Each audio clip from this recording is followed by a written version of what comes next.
அன்புக்குரிய சகோதர சகோதரிகளே, அனைவருக்கும் பிதாவாகிய தேவனுடைய நாமத்தினாலும் நம்முடைய இரட்சகராகிய இயேசு கிறிஸ்துவின் நாமத்தினாலும் அன்பின் வாழ்த்துக்கள். மீண்டுமாக தேவன் நம் அனைவரையும் ஒன்று கூட்டி அவருடைய சத்தியத்தை நாம் தியானிக்கும் வண்ணமாக இன்னொரு சந்தர்ப்பத்தை நம்முடைய வாழ்நாட்களில் தந்திருக்கிறார். நாம் அனைவரும் இந்த ஒரு மீட்டிங்காக கூடியிருப்போம் என்று நாம் அனைவரும் தெரிந்து கொண்டு இந்த ஒரு மாலை கூட்டத்திற்குள் நாம் கடந்து செல்லலாம். இன்றைய மாலை கூட்டத்திற்கு ஆரம்பமாக நாம் அனைவரும் எழுந்து நின்று ஜெபம் செய்யலாம். ஜெபத்தை நம்முடைய அன்பு சகோதரர் நித்தின் அவர்கள் ஏறெடுக்கும்படியாக அன்புடன் கேட்டுக்கொள்கிறோம். ஜெபம் செய்வோம்.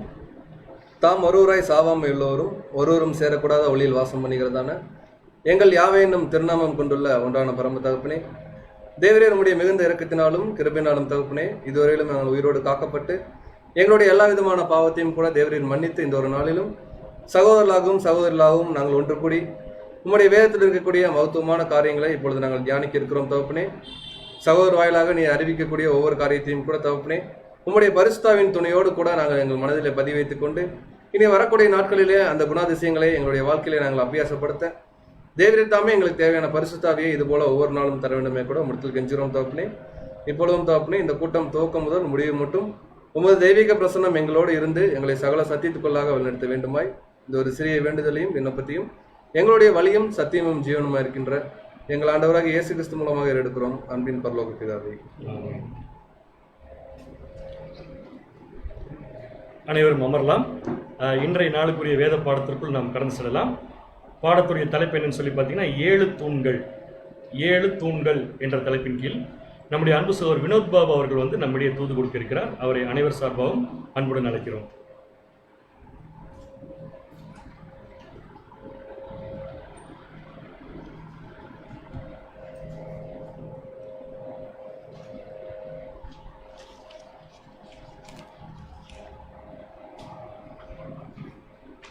கிறிஸ்து இயேசுவுக்குள் மிகவும் பிரியமாய் அழைக்கப்பட்ட அன்பிற்குரிய சகோதரர்களே சகோதரிகளே, உங்கள் யாவருக்கும் கிறிஸ்து இயேசுவுக்குள்ளான அன்பின் வாழ்த்தலை கூட இந்த நேரத்தில் தெரிவித்துக் கொண்டு, இன்றைய நாளிலும் கூட நம்முடைய பிதாவாகிய தேவன் நம் வாழ்நாட்களில் ஒரு நாளை கிருபையாய் சேர்த்து கொடுத்து அதிலும் விசேஷமாக நம்முடைய பகல் முழுதும் காத்து வழிநடத்தி இந்த ஒரு சாயங்கால வேளையிலும் கூட அவருடைய உன்னதமான சத்தியத்தை நாம் தியானிக்கிறதுக்கு நம்ம இந்த ஒரு சாயங்கால வேலையை ஒன்றிருக்கார். இந்த மேலான கிருபிக்கும் அன்புக்காகவும் கூட மீண்டும் பிதாவாகிய தேவனுக்கு நம் ஆண்டவரும் இரட்சகருமாகிய இயேசு கிறிஸ்துவின் மூலம் துதிகளையும் நன்றிகளையும் எடுத்துக்கொண்டு இன்றைய நாளிலும் கூட நம்ம ஆத்ம ஜீவத்துக்கு பிரயோஜனமாக ஒரு பாடத்தை தியானிக்க இருக்கின்றோம். அந்த பாடத்தோட தலைப்பு என்ன அப்படின்னு பார்த்தீங்கன்னா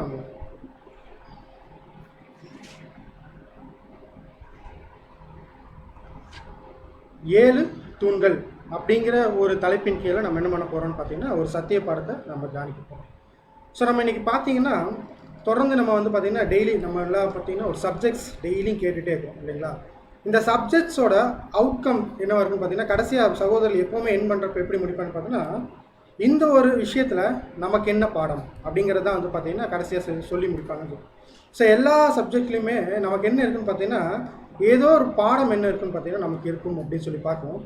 ஸோ அந்த பாடத்தை நம்ம தெரிஞ்சுக்கிட்டு நம்ம வாழ்க்கையில் என்ன பண்ண போகிறோம்னு பார்த்தீங்கன்னா அதை அப்ளை பண்ண போகிறோம். அதை அப்ளை பண்ணிட்டு தேவனுக்கு பிரியமாக எப்படி நடக்கிறது அப்படிங்கிறது என்ன பண்ண போகிறோம்னு பார்த்தீங்கன்னா நம்ம தெரிஞ்சுக்க போகிறோம் அப்படிங்கிறது. ஸோ பார்த்தீங்கன்னா இன்றைக்கி ஒரு சமீப காலமாக என்ன ஒரு பாடங்களை பார்த்துட்டு இருக்குன்னு பார்த்தீங்கன்னா பாருங்கள், மேரி மகதலேனா அப்படிங்கிற ஒரு சப்ஜெக்ட் பார்த்தோம். இந்த அம்மாவோட டெடிகேஷன் பார்த்தோம். அந்த அம்மாட்டிருந்து ஒரு பாடத்தை நம்ம கற்றுக்கிட்டோம். அதுக்கப்புறம் ரொம்ப முக்கியமாக கர்த்தருடைய நாள் அப்படிங்கிற ஒரு சப்ஜெக்ட் கூட என்ன பண்ணால் நான் தியானிச்சோம்.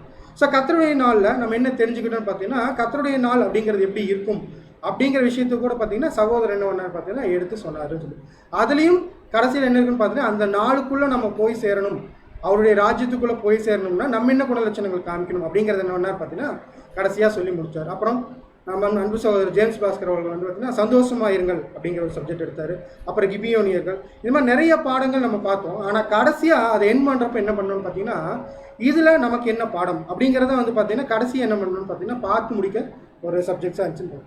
ஸோ இன்றைக்கும் ஒரு பாடத்தை நம்ம பார்க்க போகிறோம். இதுலேயும் கடைசியாக என்ன இருக்குன்னு பார்த்தீங்கன்னா நாம் தேவனுக்கு பிரியமாக வாழணும் அப்படின்னா என்னென்ன விஷயங்கள் நமக்கு வேணும் அப்படிங்கிறத பார்த்தீங்கன்னா இந்த 7 தூண்கள் அப்படிங்கிற சப்ஜெக்டில் நம்ம பார்க்க போகிறோம். சரி, இந்த 7ங்கிற விஷயத்த எங்கே சொல்லியிருக்காங்க அப்படிங்கிறத போய் பார்த்தோம்னா வசனம் படிக்கலாம் பாருங்க. நீதிமொழிகள் 9ஆம் அதிகாரம் 11ஆம் வசனம். நீதிமொழிகள் 9ஆம் அதிகாரம் 11ஆம் வசனம். ஞானம் தன் வீட்டை கட்டி தன் 7 தூண்களையும் சித்திரம் தீர்த்தது அப்படின்னு சொல்லியிருக்கோம். ஸோ இங்கே என்ன பண்ணிக்கான்னு பார்த்தீங்கன்னா சாலமோன் விஷயம் என்ன எழுதிக்கான்னு பார்த்தீங்கன்னா ஞானம் என்ன பண்ணுதாமா தன் வீட்டை கட்டி அந்த வீட்டுக்கு எத்தனை தூண் வச்சிருக்காமா 7 தூண் வச்சிருக்கு அப்படின்னு சொல்லி பார்த்தோம். ஸோ இந்த 7 தூணும் வந்து பார்த்தீங்கன்னா 7 கால சபை அப்படின்னு சொல்லிப்பாங்க. ஸோ இந்த 7 கால சபைக்கும் வேணுங்கிற குணலட்சணம் எங்கே இருக்குது அப்படிங்கிறத நம்ம பண்ணால் பின்னால் நம்ம பார்க்க போகிறோம். ஸோ சாலமோன் எப்படிப்பட்டவர் அப்படிங்கிறத பார்க்கணும்னு பார்த்தீங்கன்னா சாலமோனை பற்றி தெரிஞ்சுக்கணும்னு பாருங்கள். அவர் எல்லா ராஜாக்களிலும் இவர் எப்படிப்பட்டவர்னு பார்த்தீங்கன்னா ரொம்ப ஞானவான் அப்படின்னு சொல்லி பார்க்கணும்னு பார்க்கணும். ஸோ இந்த ஞானம் அவருக்கு எப்படி வந்துச்சு அப்படின்னு பார்த்தீங்கன்னா இவர் தேவன்ட்டு என்ன விஷயத்தை கேட்டான்னு பார்த்தீங்கன்னா அவருக்கு வந்து நிறைய சொத்து கொடுங்க, இல்லை வந்து எங்கள் எதிரிட்டு காப்பாற்றுங்க அப்படிங்கிற விஷயத்த கேட்காம என்ன விஷயத்த கேட்டார் அப்படின்னு பார்த்தீங்கன்னா ஞானத்தை கொடுங்க அப்படின்னு சொல்லி என்ன பண்ணார் பார்த்தீங்கன்னா ப்ரேயர் பண்ணாருன்னு சொல்லுவாங்க.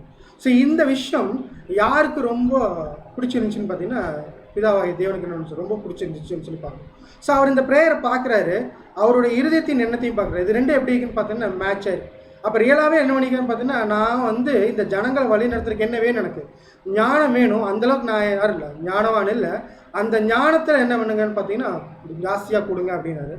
இவர் என்ன பண்ணார் பார்த்தீங்கன்னா தேவன் இவர்கிட்ட கொடுக்குறப்ப எப்படி சொல்லி கொடுத்தாருன்னா இதுக்கு முன்னாடியும் இதுக்கப்புறம் என்ன பண்ண போகிறதில்ல, எந்த ஒரு ராஜாவும் இந்த அளவுக்கு ஞானமான என்ன பண்ணக்கூடாது வரதில்லை அப்படிங்கிறது என்ன பண்ணார் பார்த்தீங்கன்னா ஆசீர்வாதமாக கொடுத்தாருன்னு சொல்லி பார்க்குறோம்.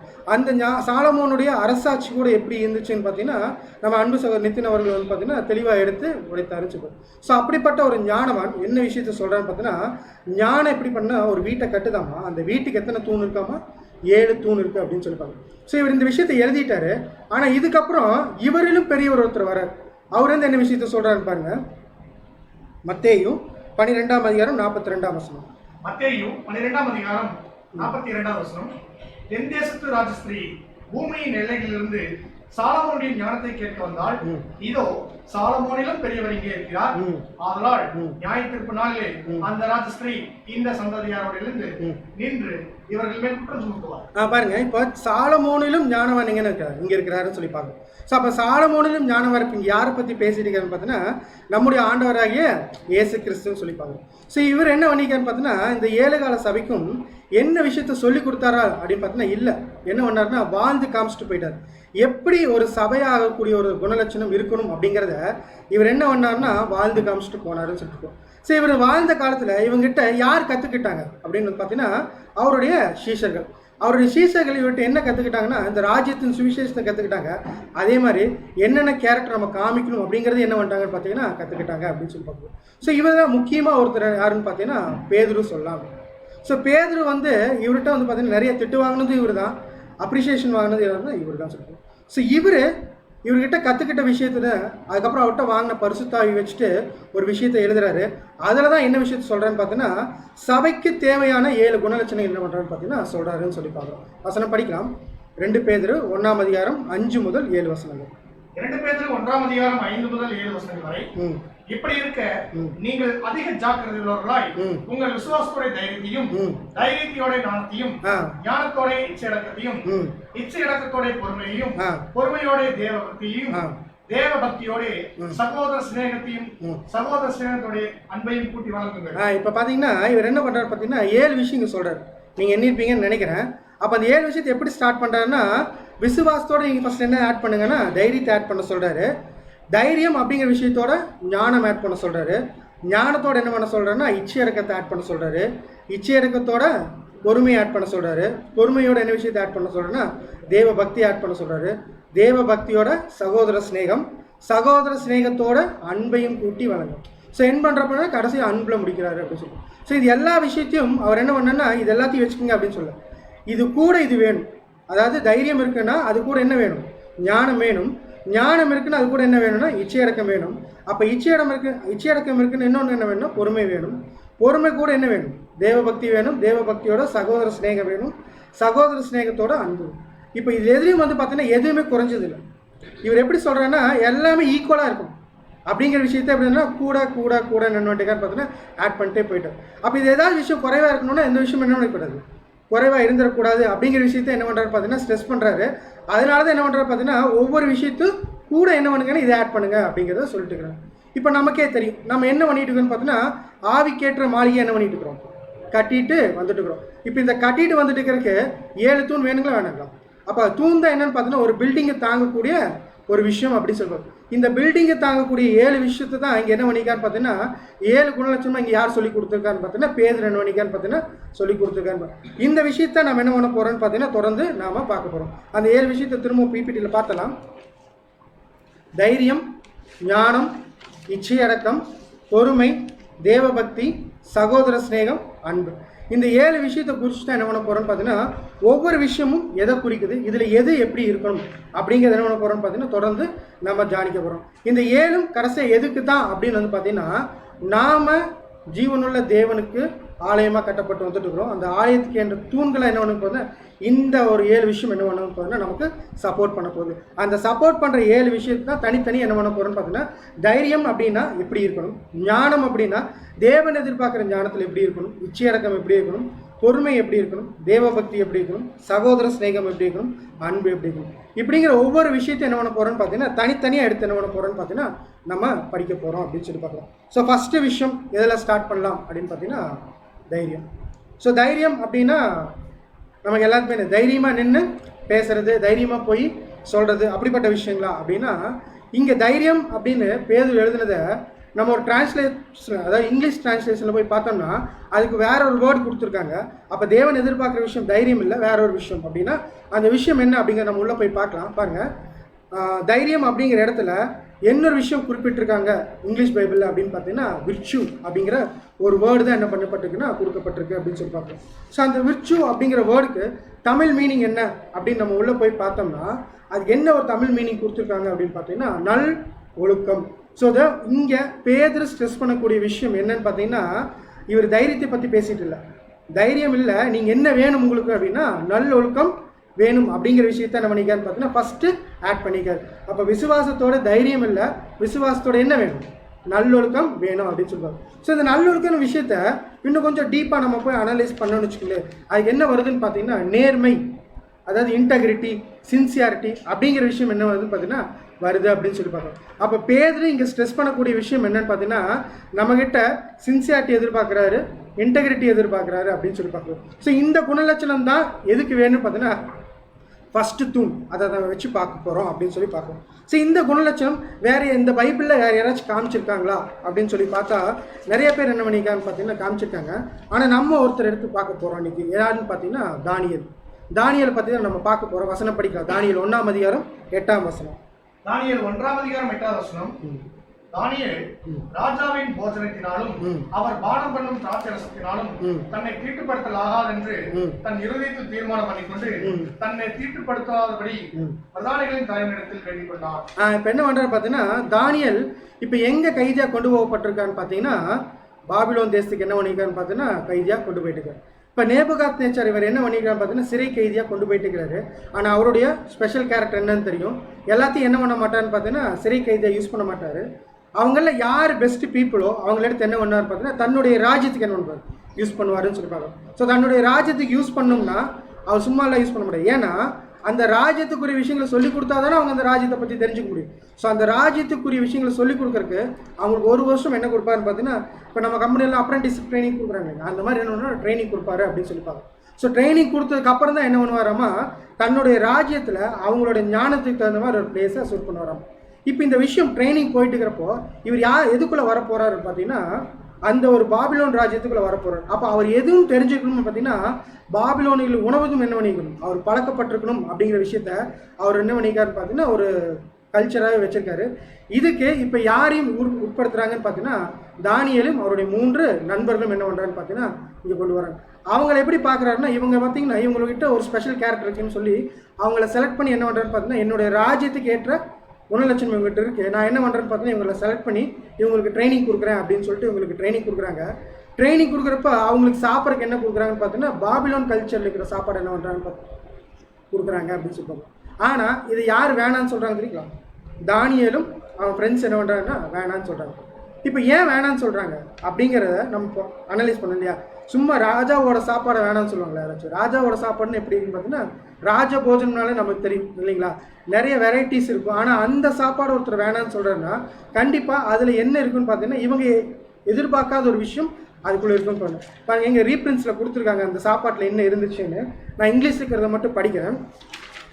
The Israelites under their law covenant were forbidden to eat certain articles of food in common use amongst other nations. For instance, swine's flesh, rabbit's flesh, eels, oysters, etc. So அவங்க எதை வரல சாப்பிடக்கூடாது அப்படின்னு சொல்லி தேவன் என்ன பண்ணிக்கிறான்னு பார்த்தோன்னா நியாயப்பிரமாணத்தில் என்ன பண்ணிக்கிறாரு, கட்டளை கொடுத்துருக்கிறாரு அப்படின்னு சொல்லி பார்க்கணும். ஸோ அந்த கட்டளைக்கு உட்பட்ட விஷயங்களை மட்டும்தான் யார் சாப்பிடணும், இஸ்ரேல் ஜனங்கள் சாப்பிடணும். ஏன்னா அவங்க எதுக்கு கீழ்பட்டிருக்காங்கன்னா நியாயப்பிரமாணத்துக்கு கீழ்பட்டிருக்காங்க. இப்போ இந்த கட்டளைக்கு உட்படாத விஷயங்கள்லாம் எங்கே சாப்பிட்டுக்கிறாங்க அப்படின்னா அந்த ஊரில் என்ன பண்ணிக்கிறாங்க, சாப்பிடுங்க. பாபிலோன் தேசத்தில் அது ரொம்ப முக்கியமாக பார்த்தீங்கன்னா பன்றிக்கறி என்ன பண்ணிக்கிறாங்கன்னு பார்த்தீங்கன்னா சாப்பிட்டுக்கிறாங்க. அது தேவன் விளக்குன ஒரு விஷயம். அந்த விஷயத்தை தான் யார் வேணான்னு சொல்கிறாங்கன்னு பார்த்தீங்கன்னா தானியேல் வேணான்னு சொல்கிறாங்க. ஏன் இது தானியேல் வேணான்னு சொல்லணும், வாங்கி சாப்பிட்டுக்கலாம். இவருக்கு என்னென்னா உரிமை இல்லை. இப்போ இங்கே இவர் என்னவா போயிருக்காரு, இவர் கைதியாக போயிருக்காரு. கைதியாக போயிட்டு என்ன பண்ண முடியாது பார்த்தீங்கன்னா தைரியமாக என்ன பண்ண முடியாது, சொல்ல முடியாது நான் இதை சாப்பிட மாட்டேன், எனக்கு அதை சாப்பிட மாட்டேன், எனக்கு பிடிச்சதை கொடுங்க. ஆனால் அந்த ஒரு சூழ்நிலையில் கூட இவர் என்ன பண்ணுறாரு பார்த்தீங்கன்னா இந்த விஷயத்தை வேணான்னு சொல்கிறார். அப்போ இவருக்கு தேவனுக்கு சின்சியராக என்ன பண்ணுறாரு பார்த்தீங்கன்னா ஒரு விஷயத்தை என்ன பண்ணுறாரு பார்த்தீங்கன்னா இங்கே கொண்டு வந்து நிறுத்துறாரு. அவருடைய குணலட்சணத்தை என்ன பண்ணுறாரு பார்த்தீங்கன்னா காமிக்கிறார். நான் என்ன பண்ண மாட்டேன்னா இந்த ஃபுட்டை சாப்பிட மாட்டேன். ஏன் அப்படின்னா இது என்னோட நியாயப்பிரமாணத்துக்கு ஏற்றதா இல்லை, அதனால் என்ன பண்ண மாட்டேன், இந்த ஃபுட்டை சாப்பிட மாட்டேன்னு சொல்லி என்ன பண்ணார் பார்த்தீங்கன்னா விளக்குறாருன்னு சொல்லிட்டு. ஸோ இங்கே தானியேல் என்ன ஒரு கேரக்டர் காமிச்சிருக்காருன்னா சின்சியாரிட்டி டுவர்ட்ஸ் காட் என்ன பண்ணிக்கான்னு பார்த்தீங்கன்னா காமிச்சிருக்காரு. தேவன் சொன்ன விஷயத்துக்கு என்ன பண்ணிக்காரு, கீழ்பட்டு இருந்திருக்காரு. ஸோ இந்த இடத்துல மட்டும்தான் தானியேல் கீழ்பட்டு இருந்தாருன்னு பார்த்தீங்கன்னா இல்லை. அதுக்கப்புறம் தெரியும் பார்த்தீங்கன்னா அவர் வந்து பார்த்தீங்கன்னா இவரை குற்றம் கண்டுபிடிக்கிறதுக்கு எத்தனையோ பேர் என்ன பண்ணாங்கன்னு பார்த்தீங்கன்னா இவர் அந்த ப்ரேயர் பண்ண, அதாவது இவரோட அட்மினிஸ்ட்ரேஷனில் கூட குற்றம் கண்டுபிடிக்கிறதுக்கு ட்ரை பண்ணாங்க. ஆனால் என்ன பண்ண முடியல, குற்றம் கண்டுபிடிக்க முடியல. எதில் குற்றம் கண்டுபிடிக்க ட்ரை பண்ணாங்கன்னு அடுத்து அவருடைய தேவனுடைய விஷயத்தில் என்ன பண்ணலாம், குற்றம் கண்டுபிடிக்கலான்னு சொல்லி என்ன பண்ணாங்கன்னா ட்ரை பண்ணாங்க. அப்போ அவர் அட்மினிஸ்ட்ரேஷனில் எந்த இடத்துலையும் அவரோட சின்சியாரிட்டி என்ன பண்ணல, விட்டு கொடுக்கல அப்படின்னு சொல்லி. ஸோ இவர் மட்டும்தான் விட்டு கொடுக்காம இருந்தாருன்னா அவருடைய ஃப்ரெண்ட்ஸ் என்ன பண்ணாங்க, இதே மாதிரி ஒரு குணலட்சணத்தை என்ன பண்ணாங்க காமிச்சாங்க. எந்த இடத்துலையும் அந்த சின்சியாரிட்டி என்ன பண்ணலன்னு பார்த்தீங்கன்னா இப்போ இந்த சின்சியாரிட்டி யாருக்கு பிடிச்சிருந்துச்சு தெரியுங்களா, அந்த ராஜாக்கு என்ன இருந்துச்சு, ரொம்ப பிடிச்சிருந்துச்சு. பாருங்க இவர் கொண்டு சிங்க கையில் போட்டோன்னு அந்த ராஜா தூங்கவே இல்லையா. ஏன் தூங்கவே இல்லை, இவர் கைதியாக வந்தவர் தானே, பிரதேசத்துலேருந்து வந்தவர் தானே. இவர் போய் ஜெயிலில் இவர் சிங்க கையில் போட்டதுக்கு அவர் ஏன் சாப்பிடாம தூங்காமல் இருக்கும். அப்போ இவரோட சின்சியாரிட்டி யாரை அஃபெக்ட் பண்ணியிருக்குன்னா அந்த ராஜாவை கண்டிப்பாக என்ன இருக்குது, அஃபெக்ட் பண்ணியிருக்கு. அதனால தான் என்ன பண்ணுறாருன்னா தூங்காமல் இருந்துட்டு அடுத்த நாள் போய் கேட்குறாரு, நீங்கள் என்ன எனக்கு உயிரோட இருக்கீங்களா அப்படிங்கிற விஷயத்த போய் கேட்குறாருன்னு சொல்லி பார்க்கணும். ஸோ அந்த சின்சியாரிட்டி தான் என்ன பண்ணுச்சுன்னு பார்த்தீங்கன்னா தேவன் யார் அப்படிங்கிறத தானியேலுக்கு சொல்கிறதுக்கு என்னாச்சு, உபயோகமாக இருந்துச்சு அப்படின்னு சொல்லி பார்க்கலாம். ஸோ இது நம்மளோட ப்ராக்டிக்கல் லைஃப்பில் ஒரு எக்ஸாம்பிள் பார்க்கலாம் பாருங்க. இப்போ நான் ஒருத்தர் ஆஃபீஸில் வேலை செய்கிறேன், எங்கள் கூட இன்னொரு சகோதரர் வேலை செய்கிறார். இப்போ நாங்கள் 2 பேரும் வேலை செய்கிற ஆஃபீஸில் இப்போ பார்த்தீங்கன்னா நான் வந்து எல்லாத்துலேயும் சின்சியராக இருக்கிறேன்னு வச்சுக்கோங்க. ஒரு எக்ஸாம்பிளுக்காக சொல்கிறேன், நான் சின்சியராக இருக்கிறேன்னு வச்சுக்கோங்க. பக்கத்தில் இருக்கிற இன்னொரு சகோதரர் என்ன பண்ணுறாரு பார்த்தீங்கன்னா எல்லாத்துலேயும் சின்சியர் இல்லாமல், அதாவது எப்படின்னா ஆஃபீஸ்க்கு புறமான விஷயங்கள் என்ன பண்ணிட்டு இருக்கிறார், செஞ்சுட்டு இருக்கிறார். இப்போ நாங்கள் 2 பேர் இருக்கிறோம், எங்கள் பாஸ்க்கு நான் ஒரு ரிப்போர்ட் கொடுக்கணும் அப்படின்னா இப்போ இந்த 2 பேர்த்தோட ரிப்போர்ட்டில் யாரோட ரிப்போர்ட்டை அவர் வந்து ட்ரஸ்ட் பண்ணுவார், யார் சின்சியராக இருக்காங்களோ. ஏன் சின்சியராக இருக்காங்க ட்ரஸ்ட் பண்ணுறாங்க, அப்போ அந்த குணலட்சணம் என்னன்னு பார்த்தீங்கன்னா தேவை. உலக பிரகாரமாகவே இந்த குணலட்சணம் எதிர்பார்க்குறாங்கன்னா இப்போ நமக்கு என்ன பண்ணணும், இப்போ நம்மளோட வேலை என்ன, நாம் என்ன ஒன்று எடுத்து நம்ம எதுக்காக அழைக்கப்பட்டிருக்கோம், நாம் இந்த ராஜ்யத்தின் சுவிசேஷத்தை என்ன பண்ணணும், இந்த உலகத்துக்கு பிரசங்கிக்கணும். இப்போ இந்த உலகத்துக்கு பிரசங்கிக்கிற நாம என்ன மாதிரியான குணலட்சணம் வேணும், இந்த உலக பிரகாரமாக இருந்தாலும் சரி சத்தியத்தின் பிரகாரமாக இருந்தாலும் சரி இந்த ஒரு சின்சியாரிட்டி அப்படிங்கிற குணலட்சணம் யாருக்குள்ள இருக்கணும், நமக்குள்ள கண்டிப்பாக இருக்கும். இந்த சின்சியாரிட்டிக்குள்ள குணலட்சணம் தான் இப்போ நான் போய் சத்தியத்தை சொல்கிறேன் அப்படின்னு வச்சுக்கோங்களேன், அதை என்ன பண்ணணும்னு பார்த்தீங்கன்னா கேட்கக்கூடிய மனசை ஆப்போசிட்டுக்கு என்ன பண்ணணும் கொடுக்கும் அப்படின்னு சொல்லி பார்க்கணும். ஸோ ஃபஸ்ட்டு சின்சியராக இருக்கணும். அப்போ இந்த சின்சியாரிட்டி தான் இங்கே யார் எதிர்பார்க்குறான்னு பார்த்தீங்கன்னா பேதுரு எதிர்பார்த்து ஃபஸ்ட்டு குணலட்சணம், அதாவது ஃபஸ்ட்டு தூணை என்ன பண்ணுறதுன்னா நமக்கு கொண்டு வந்து நிறுத்துறது. இதை புரிஞ்சுக்கிற மாதிரி ஒரு வசனம் படிக்கலாம் நீதிமொழிகள் 15ஆம் அதிகாரம் 1 முதல் 2 வசனங்கள். நீதிமொழிகள் 15ஆம் அதிகாரம் 1-2 வசனங்கள். கர்த்தாவே, யார் உம்முடைய கூடாரத்தில் தங்குவான், யார் உம்முடைய பரிசுத்த பர்வதத்தில் வாசம் பண்ணுவான், உத்தமமாய் நடந்து நீதியை நடப்பித்து மனதார சத்தியத்தை பேசுகிறோம். பாருங்க தெளிவா சொல்றது நீதிமொழிகள் என்ன சொன்னா, யாருடைய கூடாரத்தில் தங்குவான், யாருடைய பரிசுத்த பர்வதம், யார் உங்க ராஜ்யத்துக்கு வர முடியும்னா ஃபர்ஸ்ட் அவன் என்ன பண்ணணும், உத்தமமாய் நடந்து நீதியை நடப்பிக்கணும். அவங்க தான் என்ன பண்ணணும்னு பார்த்தீங்கன்னா அவங்களுடைய ராஜ்யத்துக்கு என்ன முடியும், வரவே முடியும். அப்போ தேவன் எதிர்பார்க்குற ஃபஸ்ட்டு குணலட்சணம் என்னன்னு பார்த்தீங்கன்னா நம்மகிட்ட அந்த சின்சியாரிட்டி. அதைத்தான் பேதுரு என்ன பண்ணுறாரு பார்த்தீங்கன்னா தெளிவாக எழுதிக்கிறாரு. ஃபஸ்ட்டு தூணாக கொண்டு வந்து நிறுத்துறாருன்னு சொல்லி பார்க்குறோம். அப்போ சின்சியாரிட்டிங்கிறது தான் நம்மகிட்ட எதிர்பார்க்குற ஃபஸ்ட்டு குணலட்சணம். இந்த சின்சியாரிட்டி இருந்தால் தான் நம்ம என்ன பண்ண முடியும்னு பார்த்தீங்கன்னா இந்த உலகத்துக்கு போய் அந்த ஒரு சுவிசேஷத்தை என்ன பண்ண முடியும், பிரசங்கிக்க முடியும் அப்படின்னு சொல்லி பார்க்குறோம். ஸோ இந்த சின்சியாரிட்டி வரணும்னா அடுத்து என்ன பண்ணணும்னா அதுக்கு ஒரு வசனம் சொல்கிறேன் பாருங்க. 1 கொரிந்தியர் 15ஆம் அதிகாரம் 33ஆம் வசனம். 1 கொரிந்தியர் 15ஆம் அதிகாரம் 33ஆம் வசனம். மோசம் போகாதீர்கள், ஆகாத சம்பாஷணைகள் நல்லொழுக்கங்களை கெடுக்கும். பாருங்க கிளியரா சொல்றாரு. மோசம் போகாதீர்கள், ஆகாத சம்பாஷணைகளுக்கு என்ன வரும், நல்லொழுக்கங்களை கெடுக்கும். அப்ப நல்லொழுக்கங்களை கெடுக்கிற மாதிரி என்ன விஷயங்கள் இருக்குன்னு பார்த்தீங்கன்னா இந்த உலகத்துக்குரிய விஷயங்கள் என்ன இருக்குன்னு பார்த்தீங்கன்னா இருக்கு. அப்ப சம்பாஷணை நம்ம எங்க வச்சிருக்கிறோமோ அதை பொறுத்த நம்மளுடைய குணலட்சணம் என்ன ஆகும் இருக்கும் அப்படின்னு சொல்லி பார்க்கணும். ஸோ நல்லொழுக்கம் வேணும்னா நம்மளுடைய சம்பாஷணையும் எங்கே இருக்கணும்னு பார்த்தீங்கன்னா எங்கே அந்த குணலட்சணம் அதிகமாக இருக்கோ அந்த இடத்துல என்ன இருக்கும் நமக்கு இருக்கணும். அப்படிப்பட்ட குணலட்சணம் இருந்துச்சுன்னா நம்ம என்ன பண்ணலான்னு பார்த்தீங்கன்னா இந்த ஃபஸ்ட்டு தூணை என்ன பண்ணலான்னு பார்த்தீங்கன்னா ஸ்ட்ராங்காக என்ன பண்ணலாம், நிறுத்தலாம் அப்படின்னு சொல்லி பார்க்குறோம். ஸோ ஃபஸ்ட்டு தூண் என்னன்னு பார்த்துக்கோங்க, தைரியமா இல்லை விர்ச்சு நல் ஒழுக்கம் அப்படின்னு சொல்லி பார்த்துக்கோங்க. ஸோ ஃபஸ்ட்டு தூண் நல்லொழுக்கம் பார்த்தாச்சு. ரெண்டாவது என்னது, ஞானம் அப்படிங்கிற விஷயம். சரி, இந்த ஞானம்ங்கிறது யாருடைய குணலட்சணம், பிதாவாகிய தேவனுடைய ஒரு குணலட்சணம் சொல்லி பார்க்குறோம். சரி, இந்த ஞானம் எப்படி தேவைப்படுது, நமக்கு ஏன் தேவைப்படுது, புரியல, ட்ரூத்தை தெரிஞ்சுக்கிறதுக்கு. சார் ஒரு வசனம் படிக்கலாமாங்க, மத்தேயில சொல்றப்போ அவர் சொல்லுவார் பாருங்க. மத்தேயு 11ஆம் அதிகாரம் 23-24 வசனங்கள். மத்தேயு 11ஆம் அதிகாரம் 23-24 வசனங்கள். வானபரியந்தம் உயர்த்தப்பட்ட கப்பர்நகூமே, நீ பாதாள பரியந்தம் தாழ்த்தப்படுவாய். உன்னில் செய்யப்பட்ட பலத்த செய்கைகள் சோதோமிலே செய்யப்பட்டது இருந்ததால் அது இந்நாள் வரைக்கும் நிலைத்திருக்கும். இப்ப என்ன சொல்றேன்னா கப்பர்நகூம் பார்த்து என்ன பண்றது, ஆண்டவர் இயேசு கிறிஸ்து பேசிட்டு இருக்கிறாரு. நீ என்ன பண்ணனா பாதாள பரியந்தம் என்ன பண்ணிக்க, தாழ்த்தப்பட்டிருக்க. உங்ககிட்ட செய்யப்பட்ட எல்லா செய்கையும் என்ன பண்ணிக்க, சோதோம்ல ஒரு வேலை செஞ்சிருந்தா அது என்ன இருக்கும், இந்நாள் வரைக்கும் இருக்கும் அப்படிங்கிற சொல்லிட்டு அடுத்து நியாயத்தீர்ப்பு நாளே உனக்கு நேரிடுவதை பார்க்கிலும் சோதோம் நாட்டிற்கு நேரிடுவது இலகுவாய் இருக்கும் என்று உங்களுக்கு சொல்லுகிறேன் என்றார். பாருங்க இங்க ஒரு தீர்க்க தரிசனத்தை என்ன பண்ணிக்கான்னு பார்த்தீங்கன்னா சொல்லிட்டு இருக்கிறாருன்னு சொல்லி பாருங்க. ஸோ நம்மளும் என்ன பண்றோம்னு பார்த்தீங்கன்னா நிறைய தீர்க்க தரிசனங்கள் என்ன பண்றோம்னு பார்த்தீங்கன்னா பைபிள்ல இருந்து எடுத்து படிச்சுட்டே இருக்கிறோம். இந்த பைபிள்ல இருந்து எடுத்து படிச்சுட்டு இருக்கிறப்போ நமக்குள்ள ஃபர்ஸ்ட் விஷயம் என்ன பண்ணணும் தெரியுங்களா, ஞாபகம் வர வேண்டிய விஷயம் என்னன்னா அடுத்த வசனத்தை சொல்றாரு பாருங்க.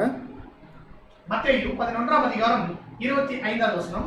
அந்த சமயத்திலே இயேசு சொன்னது, பிதாவே, வானத்திற்கும் பூமிக்கும் ஆண்டவரே, இவைகளை ஞானிகளுக்கும் கல்விமான்களுக்கும் மறைத்து பாலகருக்கு வெளிப்படுத்தினபடியினால் உம்மை ஸ்தோத்திரிக்கிறேன். இப்ப இங்க என்ன விஷயத்த சொல்றாருன்னு பாத்தீங்கன்னா இந்த விஷயத்த உலகத்திற்கு யாருக்கு என்ன பண்ணல, தேவன் சொல்லல. இப்ப கர்த்தருடைய நாள் அப்படிங்கறத பார்த்தோம், எப்ப வருங்கிறத பார்த்தோம், இயேசு கிறிஸ்துனுடைய வருகை குறித்து பார்த்துட்டோம், பரிசுத்தவான்கள் உயிர்த்தெழுதல் எப்பங்கிறது எல்லாமே பார்த்துட்டோம். இது எல்லாத்தையும் யாருக்கு தெளிவுபடுத்திக்கிறது, நமக்கு தெளிவுபடுத்திக்கிறது. அதனால என்னன்னா உலகத்தில் இருக்கிற ஞானிகளுக்கு எப்படி இருக்குன்னு பார்த்தீங்கன்னா இந்த ஒரு விஷயம் பைத்தியமா இருக்கு.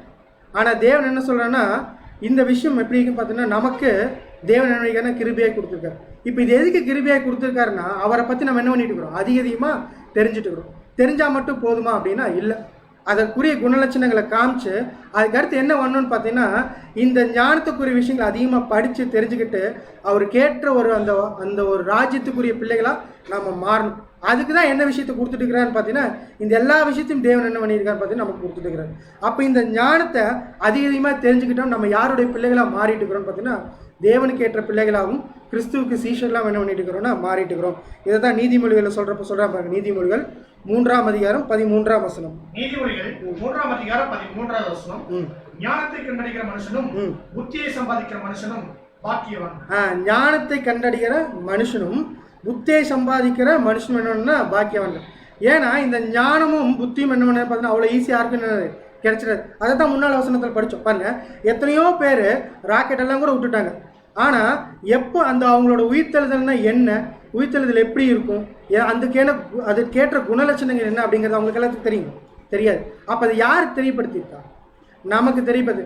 இந்த ஒரு ஞானத்தை நம்ம வாங்கிட்டோம் இல்லையா, இந்த ஞானத்தில் அதிகமாக வளரணும் அப்படிங்கிறது தான் பார்த்தீங்கன்னா செகண்டாக யார் சொல்லிட்டு இருக்கிறேன்னு பார்த்தீங்கன்னா பேதுரு நமக்கு சொல்லி கொடுக்குற ஒரு விஷயமா இருக்குது. இப்போ இந்த ஞானத்தில் வளர்ந்து அதிகமாக இந்த ஞானத்தை குறித்து படிக்கிறது தான் பார்த்தீங்கன்னா பிலிப்பியரில் இவர் எழுதுகிறப்போ பவுல் எழுதுறப்ப சொல்றாரு பாருங்க. பிலிப்பியர் 3ஆம் அதிகாரம் 8ஆம் வசனம். பிலிப்பியர் 3ஆம் அதிகாரம் 8ஆம் வசனம்.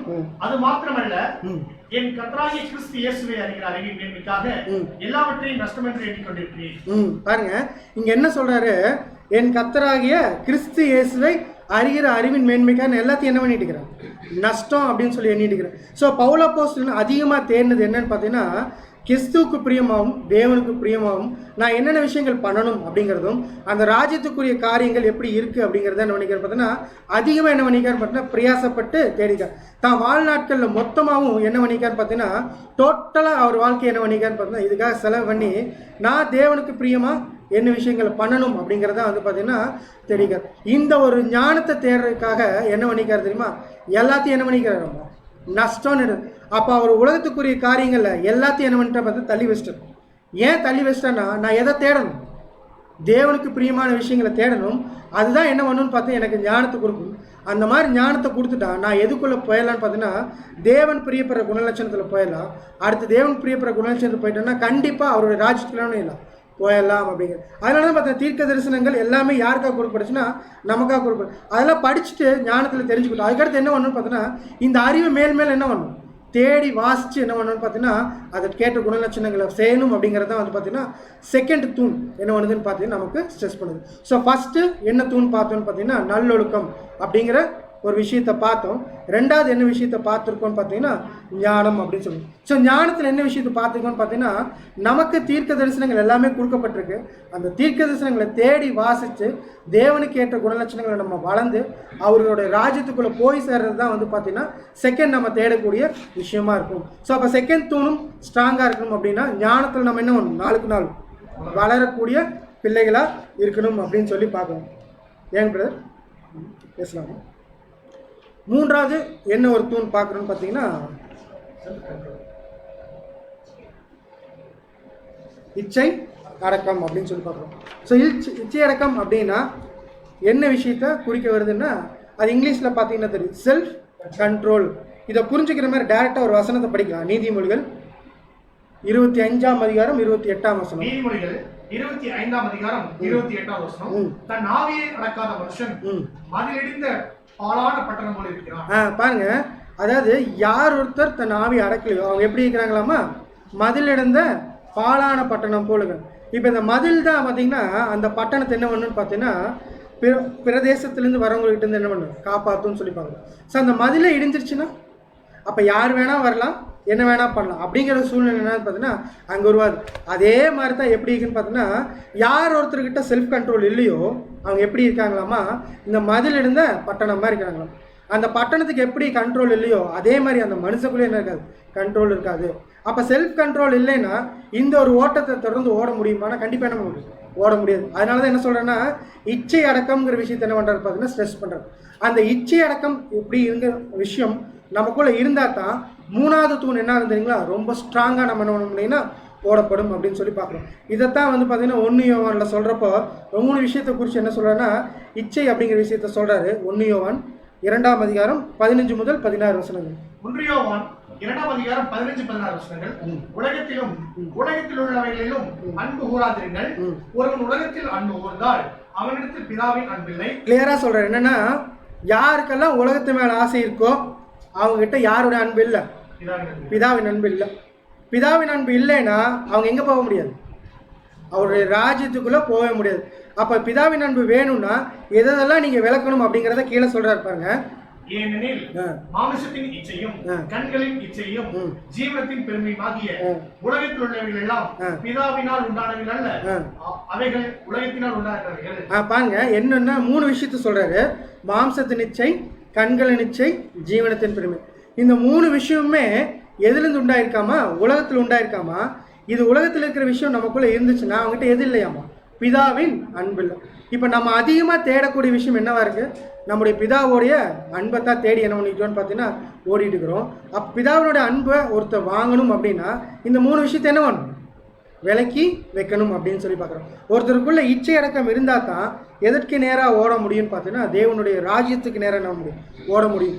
இது யார் செஞ்சு காமிக்க முடியல அப்படின்னா முதலாம் ஆதாம் என்ன பண்ண முடியல, செஞ்சு காமிக்க முடியல. அவருக்குள்ள என்ன இல்லைன்னா அந்த இச்சை அடக்கம் இல்லை. அவர் அந்த பழத்தை சாப்பிட்டதுக்கிட்ட என்ன காரணம்னு பாருங்க, டெம்டேஷன். அந்த டெம்டேஷனில் தான் போய் என்ன பண்ணார் பார்த்தீங்கன்னா அந்த பழத்தை சாப்பிட்டார். அப்போ அவருக்குள்ள அந்த என்ன இல்லைன்னு பார்த்தீங்கன்னா செல்ஃப் கண்ட்ரோலுங்கிற விஷயம் என்னன்னு பார்த்தீங்கன்னா அவர்கிட்ட இல்லை. அதனால என்ன பண்ணிட்டு ஒட்டுமொத்த மனுக்குலத்தையும் என்ன பண்ணிட்டார் பார்த்தீங்கன்னா கீழே தள்ளிட்டாருன்னு சொல்லுவோம். ஆனால் 2ஆம் ஆதாம் வந்தார், அவருக்குள்ள இந்த இச்சை இருக்குங்கிற விஷயம் கொஞ்சம் கூட என்ன இல்லை இல்லைன்னு சொல்லி பார்க்குறோம். ஆனால் அதையும் டெஸ்ட் பண்ணுறதுக்கு யார் வந்தாங்க தெரியுங்களா? சாத்தான் வந்தான். எந்த இடத்துக்கு வரான்னு வந்து பார்த்தீங்கன்னா, அவர் எப்போ ஞானஸ்தானம் எடுத்து மேலே வராரோ அவர் என்ன பண்ணுறாரு பார்த்தீங்கன்னா 40 நாள் என்ன பண்ணுறாரு, அந்த ஒரு சத்திய, அதாவது ராஜ்யத்துக்கு குறித்த தியானத்தை என்ன பண்ணுறாரு பார்த்தீங்கன்னா 40 நாள் என்ன பண்ணுறாரு பார்த்தீங்கன்னா அவருக்குள்ளே வச்சிருக்கிறாரு. அவருக்குள்ளே வச்சிருக்கிறப்ப எதை மறந்துட்டார் அப்படின்னா, சாப்பிடணுங்கிற விஷயத்தை என்ன பண்ணிட்டார், மறந்துட்டார். இப்போ அவருக்குள்ளே என்ன இருக்குன்னு பார்த்தீங்கன்னா மாம்ச பலவீனம் இருக்குது.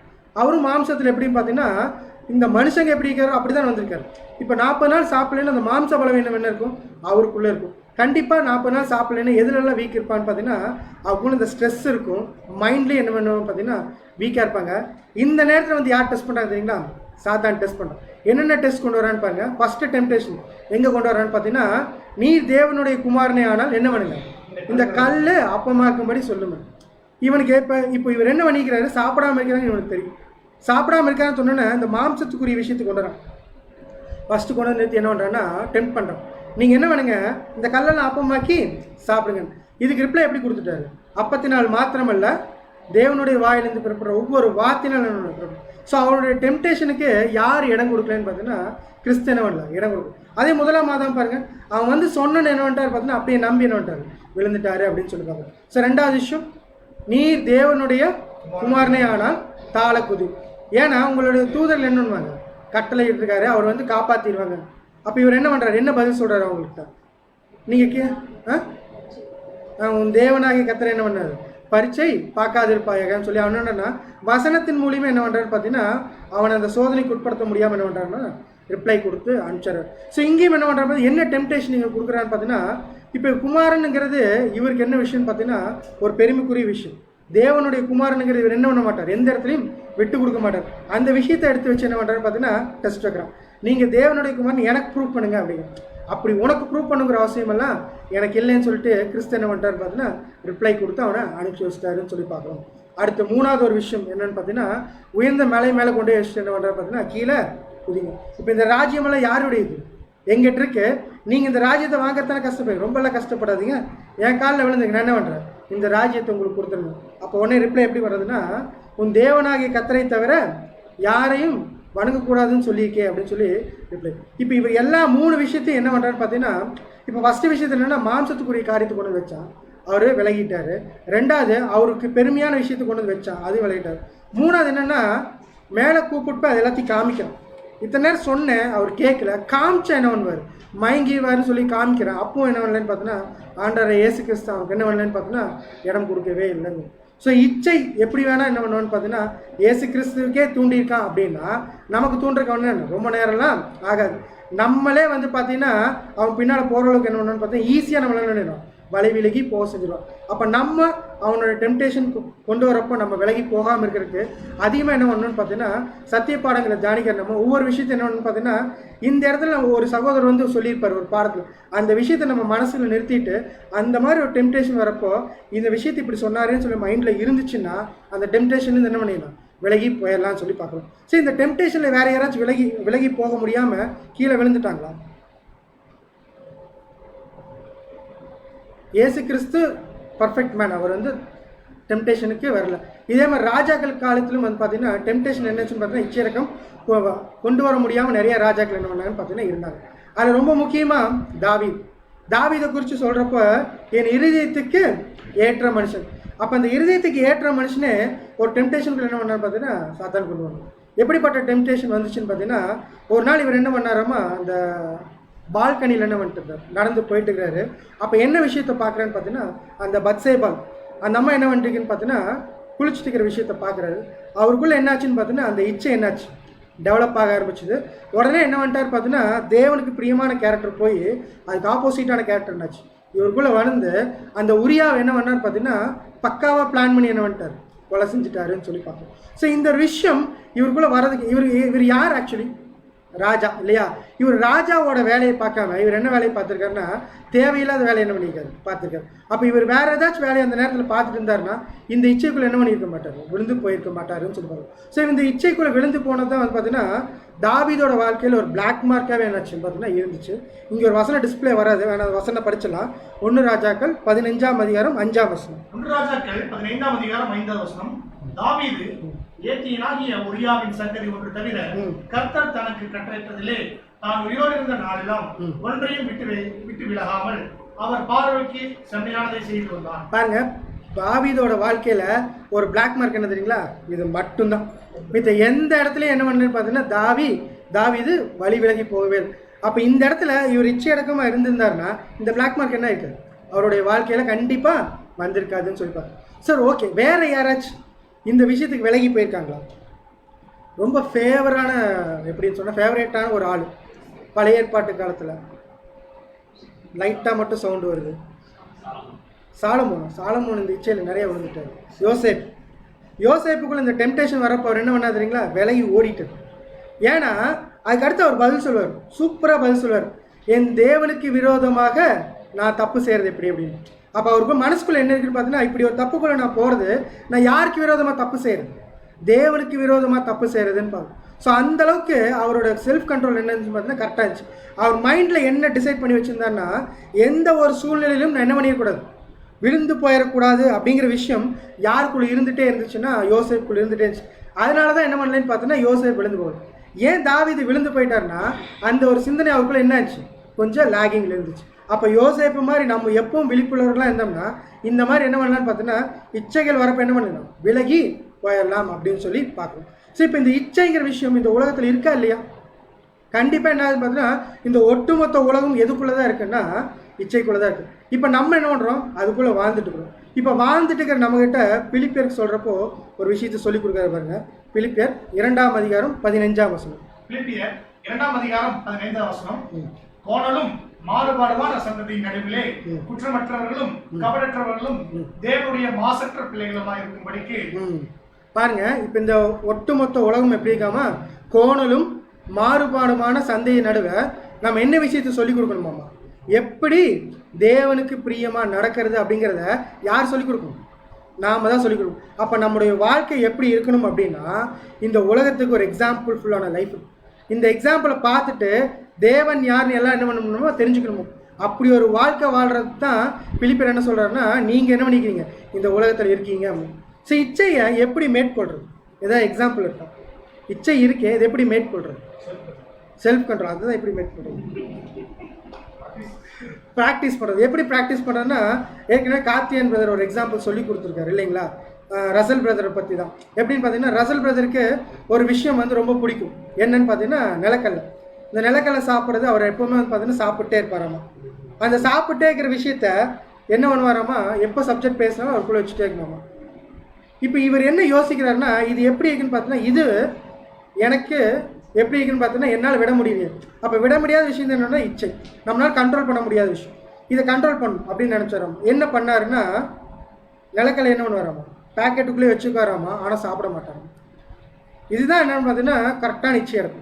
அப்போ உலகத்தில் எல்லா விஷயமும் நம்ம சுற்றி இருக்கணும், அதை பார்ப்போம், அதை நம்ம பற்றி தெரிஞ்சுக்குவோம், ஆனால் என்ன பண்ணக்கூடாதுன்னா அதில் நம்ம விழுந்து வரும். இதுதான் வந்து பார்த்தீங்கன்னா எக்ஸாம்பிள் ஃபுல் லைஃப். யாருக்கு அப்படின்னு வந்து பார்த்தீங்கன்னா இந்த உலகத்தில் இருக்கிறவங்க. இப்போ தான் நாம் என்ன சொல்கிறோன்னு பார்த்தீங்கன்னா உலகத்துக்கு தேவனுடைய பிள்ளைகள் எப்படி இருக்கணும் தெரியுங்களா, எங்களை பாருங்கள் இது மாதிரி இருக்கணும். அதுதான் வந்து பார்த்தீங்கன்னா கரெக்டாக இருக்கும் இல்லையா. இந்த தூண் தான் ரொம்ப முக்கியமான தூண். இப்போ இந்த 3 தூண் பார்த்துருக்கோம்ல. ஃபஸ்ட்டு தூண் என்ன பார்த்தோங்க, நல்லொழுக்கம். நல்லொழுக்கத்துக்கு கூட என்ன வேணும், ஞானம் வேணும். எதை ஞானம்னு பார்த்தீங்கன்னா பிதாவாகிய தேவனும் அவருடைய குமாரனும் அறிகிற அறிவு வேணும்னு பார்த்தீங்கன்னா வளரணும் அப்படின்னு சொல்லுவாங்க. ஏன்னு பார்த்தீங்கன்னா தீர்க்க தரிசனங்கள் எல்லாம் யாருக்காக கொடுக்கப்பட்டுச்சு, நமக்காக கொடுக்கப்பட்டுச்சு.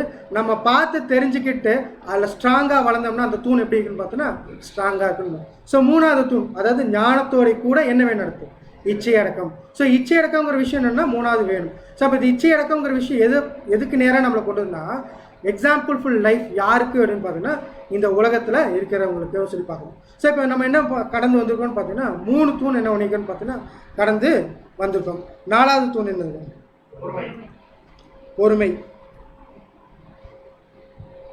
பொறுமை பற்றி நம்ம என்ன சொல்லலாம், பொறுமை பற்றி எப்படி பேச என்ன சொல்லலாம், என்ன விஷயங்கள் இருக்குது பொறுமை பற்றி? பொறுமைன்னொன்னே பாருங்க பிரதர் சொல்கிறாரு, யோபு தான் சொல்கிறார். ஏன் யோபு டக்குன்னு நமக்கு ஞாபகம் வருது? அவர் அவ்வளோ பொறுமையாக என்ன பண்ணிக்கான்னு பார்த்தீங்கன்னா இந்த இப்போ நமக்கு தான் அந்த மாதிரி பொறுமை இருக்கா? நம்ம என்ன பண்ணுறோன்னு பார்த்தீங்கன்னா எதில் எடுத்தாலும் ரொம்ப பொறுமையாக இருக்கிறோம் இல்லைங்களா. சரி, அப்படின்னா தேவனுடைய பிள்ளைகளுக்கு என்ன மாதிரி ஒரு பொறுமை வேணும்? அப்போ பொறுமைங்கிற விஷயம் பேதுரு ஸ்ட்ரெஸ் பண்ணுறாருன்னா, அந்த விஷயம் அந்த தூணு ஸ்ட்ராங்காக நிற்கிறதுக்கு என்ன பண்ணணும்னு பார்த்தோம். அப்போ அந்த வீடு ஸ்ட்ராங்காக நிற்கணும், இந்த தூணில் தான் நிற்குதுன்னா பொறுமைங்கிற தூணு எப்படி இருக்குன்னு பார்த்தோன்னா ஸ்ட்ராங்காக இருக்கும். அப்போ தான் அந்த வீடு என்ன ஆகும்? கரெக்டாக ஸ்ட்ராங்காக நிற்கும். அப்போ பொறுமையில் என்ன விஷயத்த சொல்கிறா வரார் அப்படிங்கிறத வசனம் படிக்கலாம் பாருங்க. யாக்கோபு 5:7. யாக்கோபு 5:7. இப்படி இருக்க சகோதரரே, கர்த்தர் வருமளவும் நீடிய பொறுமையாயிருங்கள். இதோ பயிரிடுகிறவன் பூமியின் நற்பலனை அடைய வேண்டும் என்று முன்மாறியும் பின்மாறியும் வருமளவும் நீடிய பொறுமையோட காத்திருக்கிறார். நீங்க என்ன சொல்றேன்னா, கர்த்தர் வருவானமும் நீங்க என்ன பண்ணுங்க, ரொம்ப பொறுமையா இருங்க. ஏன் அப்படின்னா, ஒருத்தர் விதைச்சாருன்னா அந்த தண்ணிக்காக எப்படி வெயிட் பண்ணுவாரோ அதே மாதிரி நீங்களும் என்ன பண்ணுங்கன்னா வெயிட் பண்ணுங்க. வெயிட் பண்ணுறது தான் வந்து பார்த்தீங்கன்னா தேவனுக்கு பிரியமான ஒரு கேரக்டர். இந்த நீடிய பொறுமை எப்பவும் பார்த்தீங்கன்னா நீங்கள் உங்களுக்குள்ளே எப்பவும் என்ன நினைக்கணும், வளர்த்துக்கிட்டே இருங்க. பாருங்கள், ஆவியின் கனிகள் கூட என்ன இருக்குது, நீடிய பொறுமை இருக்கா இல்லையா? ஸோ அப்போ பொறுமைங்கிற விஷயம் தேவனுடைய பிள்ளைகளுக்கு தேவையான ஒரு விஷயம். ஏன் பொறுமைங்கிற விஷயம் வேணும் அப்படின்னா, நிதானம் அப்படிங்கிற விஷயம் எப்போ வரும்னு பார்த்தீங்கன்னா, பொறுமைங்கிற விஷயம் இருந்தால் தான் வந்து பார்த்தீங்கன்னா நிதானங்கிற விஷயம். பொறுமைங்கிற விஷயம் இல்லைன்னா நம்ம என்ன பண்ணணும்னா ரொம்ப பதறிடுவோம் அப்படின்னு சொல்லி பார்க்கணும். இந்த பொறுமையை பைபிளில் வேறு யாராச்சும் காமிச்சிருக்காங்க? இந்த பொறுமை காமிச்சு பாருங்க, சொல்லிட்டாங்க, யோபு சொல்லிட்டாங்க. வேற யாராச்சும் ஆபரகம் வேற? நம்ம ஆண்டவராக இயேசு கிறிஸ்து.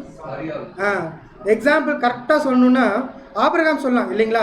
அவர் என்ன பண்ணார் பார்த்தீங்கன்னா, தேவன் கொடுத்த வாக்கு தத்துவத்துக்காக ரொம்ப பொறுமையாக என்ன பண்ணார், வெயிட் பண்ணார். வெயிட் பண்ணி அந்த பலன் வர வரைக்கும் என்ன பண்ணார் பார்த்தீங்கன்னா, தேவன் சொன்னார் கொடுப்பார் அப்படிங்கிற விஷயத்தை என்ன பண்ணார் பார்த்தீங்கன்னா தான் மனசுக்குள்ள வச்சுக்கிட்டாரு. எப்போ அந்த பலன் வருமோ அது வரைக்கும் என்ன பண்ணார் பார்த்தீங்கன்னா பொறுமையாக இருந்தார். அதே நம்ம ஆண்டவரை இயேசு கிறிஸ்து கொண்டு வரணும். இவர் பொறுமையாக இருந்தாரா இல்லையா? தன்னுடைய வாழ்க்கையில் அந்த கடைசி நிமிஷங்கள் எல்லாமே இந்த பொறுமைங்கிற விஷயத்தை என்ன பண்ணார் தெரியுமா, ரொம்ப அதிகமாக காமிச்சது யாருன்னா நம்ம ஆண்டவராகிய இயேசு கிறிஸ்து. ஏன் எப்படி சொல்கிறோன்னு பார்த்தீங்கன்னா, பாருங்கள், அந்த மனுஷன் அடிக்கிறப்ப இவருக்கு என்ன பண்ணலாம், இவர் ரெஸ்பாண்ட் பண்ணவே இல்லை. அப்போ இவர் என்ன பண்ணிக்காருன்னா எல்லாத்தையும் என்ன பண்ணிக்காரு, பொறுத்து இருக்கிறார். அப்போ அந்த பொறுமைங்கிற விஷயத்தை அவர் மைண்டில் என்ன பண்ணிட்டார் பார்த்தீங்கன்னா செட் பண்ணிட்டார். நான் என்ன பண்ணணும்னா பாடுகள் பண்ணணும், இந்த மனுஷங்களுக்கு என்ன வேணாலும் சரி, நான் என்ன பண்ணிடக்கூடாது, பதறிடக்கூடாது. இவர் பதறி இருந்தாருன்னா அந்த பொறுமை என்ன இருக்கும், இவருக்குள்ளே மிஸ் ஆகிடும். ஸோ அந்த பதறாமல் இருந்து அந்த பொறுமையை காத்தங்காட்டி தான் இவர் யாரோட திட்டத்துக்குள்ளே வந்தார், தேவனுடைய திட்டத்துக்குள்ளே என்ன பண்ணார் பார்த்தீங்கன்னா வரதுக்கு வழிவகுத்துச்சுன்னு சொல்லி. ஸோ அப்போ இவரை பின்னாடி ஃபாலோ பண்ணிட்டு போயிட்டு இருக்கிற நமக்கும் என்ன குணலட்சணம் வேணும், பொறுமைங்கிற குணலட்சணம் வேணும். அப்போ அந்த பொறுமைங்கிற தூண் கரெக்டாக இருந்தால் தான் அந்த வீடு என்ன ஆகாதுன்னு பார்த்தீங்கன்னா ஷேக் ஆகாது. அப்போ பொறுமையை எப்படி பார்க்கணும்னு பார்த்தீங்கன்னா, நம்ம நிதானம் விட்டுடாமல் இருக்கணும் அப்படின்னா பொறுமையாக இருந்தால் தான் என்ன பண்ண முடியும்னு பார்த்தீங்கன்னா அந்த நிதானத்தை என்ன பண்ண முடியாது, விடாமல் இருப்போம் அப்படின்னு சொல்லுவோம். ஸோ எல்லாமே நம்ம கண்ட்ரோலுக்குள்ளே இருக்கும் அப்படிங்கிற விஷயத்த பார்க்கணும். ஸோ அதுக்கு ஒரு வசனம் படிக்கலாமா இருக்கு, எபிரேயர் 12:1 சரி சரி சார் 1 பேதுரு 2:20. 1 பேதுரு 2:20. நீங்கள் குற்றம் செய்து அடிக்கப்படும் போது பொறுமையோடு சகித்தால் அதனால் என்ன கீர்த்தி உண்டு? நீங்கள் நன்மை செய்து பாடுபடும் போது பொறுமையோடு சகித்தால் அதுவே தேவனுக்கு முன்பாக பிரிதியா இருக்கு. இந்த பொறுமைங்கிற கேரக்டரை எப்ப காமிக்கணும் அப்படிங்கறத பேதுரு கிளியரா சொல்றாரு. நீங்க குற்றம் செய்து அடிக்கப்படும் போது பொறுமையோடு சகித்தால் அது என்ன இருக்கு, ஒண்ணுமே இல்லை. ஏன்னா நீங்க தப்பு செஞ்சிருக்கீங்க, நீங்க அடி வாங்குறீங்க. ஆனா நீங்க நன்மை செய்றீங்க, நன்மை செஞ்சு அடிச்சா அது எப்படி இருக்குமாமா, தேவனுக்கு பிரியமா இருக்கு. இந்த விஷயத்தை யார் செஞ்சு காமிச்சான்னு பார்த்தீங்கன்னா நம்முடைய ஆண்டவராகிய இயேசு கிறிஸ்து நன்மை செஞ்சு பாடுபட்டாருன்னு சொல்லிப்பாங்க. ஸோ இப்போ அவர் பின்னால் போயிட்டு இருக்க நமக்கும் எப்படி போன பாடுகள் இருக்குன்னா, அவர் பின்னால் நன்மை செஞ்சுட்டு போகிறப்ப நமக்குள்ள என்ன இருக்குது, பாடுகள் இருக்குது. அந்த பாடுகள் எப்படி சகிக்க சொல்கிறாரு, பொறுமையோடு செய்யுங்கள் அப்படிங்கிறாரு. இன்னொரு வசனம் படிக்கலாம், எபிரேயர் 12:1. எபிரேயர் 12:1. ஆகையால் மேகம் போன்ற இத்தனை திரளான சாட்சிகள் நம்மை சூழ்ந்து கொண்டிருக்க பாரமான யாவற்றையும் நம்மை சுற்றி நெருங்கி நிற்கின்ற பாவத்தையும் தள்ளிவிட்டு விசுவாசத்தை துவக்குகிறவரும் முடிக்கிறவருமாய் இருக்கிற இயேசுவை நோக்கி நமக்கு நியமித்திருக்கிற ஓட்டத்தில் பொறுமையோட ஓடக்கடவோம். பாருங்க, எபிரேயர் ஆசிரியர் கிளியரா சொல்றாரு, மேகம் போன்ற இத்தனை திரளான சாட்சியை நம்ம சூழ்ந்து கொண்டிருக்க எல்லாத்தையும் தள்ளிட்டு இயேசு கிறிஸ்துவை நோக்கி நீங்க என்ன பண்ணுங்க, பொறுமையோடு ஓடுங்க. ஏன் பொறுமையோடு ஓட சொல்றாரு, பொறுமையோடு ஓடுறது. ஆனால் என்ன ஃபேஸ் இருக்கணும்னு பார்த்தீங்கன்னா தேவையான ஃபேஸ் இருக்கணும். ஆனால் என்ன இருக்குன்னு பார்த்தீங்கன்னா பொறுமை இருக்கும். நிதானம் எந்த இடத்துல என்ன பண்ணிடக்கூடாது, விட்டுறக்கூடாது அப்படிங்கிறத என்ன பண்ணுறாரு பார்த்தீங்கன்னா பொறுமையோடு நீங்கள் என்ன பண்ணுங்க ஓடுங்க அப்படிங்கிற விஷயத்தை என்ன பண்ணுறாரு பார்த்தீங்கன்னா ஸ்ட்ரெஸ் பண்ணுறாரு அப்படின்னு சொல்லி பார்க்கணும். இப்போ தேவனுக்கு பிரியமாக அந்த மாளிகை கட்டப்பட்டு வந்திருக்க நம்ம 3 தூணை பார்த்து 4வது தூணை பார்த்து முடிச்சிட்டோம். இப்போ 4வது தூண் என்ன பார்த்துருக்கோங்க, பொறுமை அப்படிங்கிற விஷயம். இந்த பொறுமைங்கிற விஷயம் ஏன் நமக்கு வேணும் அப்படின்னா நிதானத்தை என்ன பண்ணிடக்கூடாது, இழந்துடக்கூடாது. இந்த விஷயத்தை யார் காமிச்சாங்க அப்படின்னு பார்த்தோன்னா நம்முடைய ஆண்டவராக இயேசு கிறிஸ்து என்ன பார்த்தீங்கன்னா அவருடைய வாழ்க்கையில் காமிச்சாரு. அதே விஷயத்தை நம்மகிட்டே என்ன பண்ணுறாரு பார்த்தீங்கன்னா எதிர்பார்க்குறாருன்னு சொல்லி பார்க்கணும். சரி, இப்போ இந்த 4வது தூண் ஸ்ட்ராங்காக இருக்கணும்னா நம்ம என்ன பண்ணிடக்கூடாதுன்னா பதறிடக்கூடாது. பதறி என்ன பண்ணிடக்கூடாதுன்னு பார்த்தீங்கன்னா நம்ம ஓட்டத்தில் என்ன பண்ணிடக்கூடாதுன்னு பார்த்தீங்கன்னா பொறுமை இழந்துடக்கூடாது அப்படிங்கிற விஷயத்த என்ன பண்ணிக்கிறான்னு பார்த்தீங்கன்னா ஸ்ட்ரெஸ் பண்ணி எழுதிக்காரு அப்படின்னு சொல்லி பார்க்கணும். இப்போ 4 விஷயத்தை முடிச்சாச்சு. 5வது விஷயம் என்னங்க?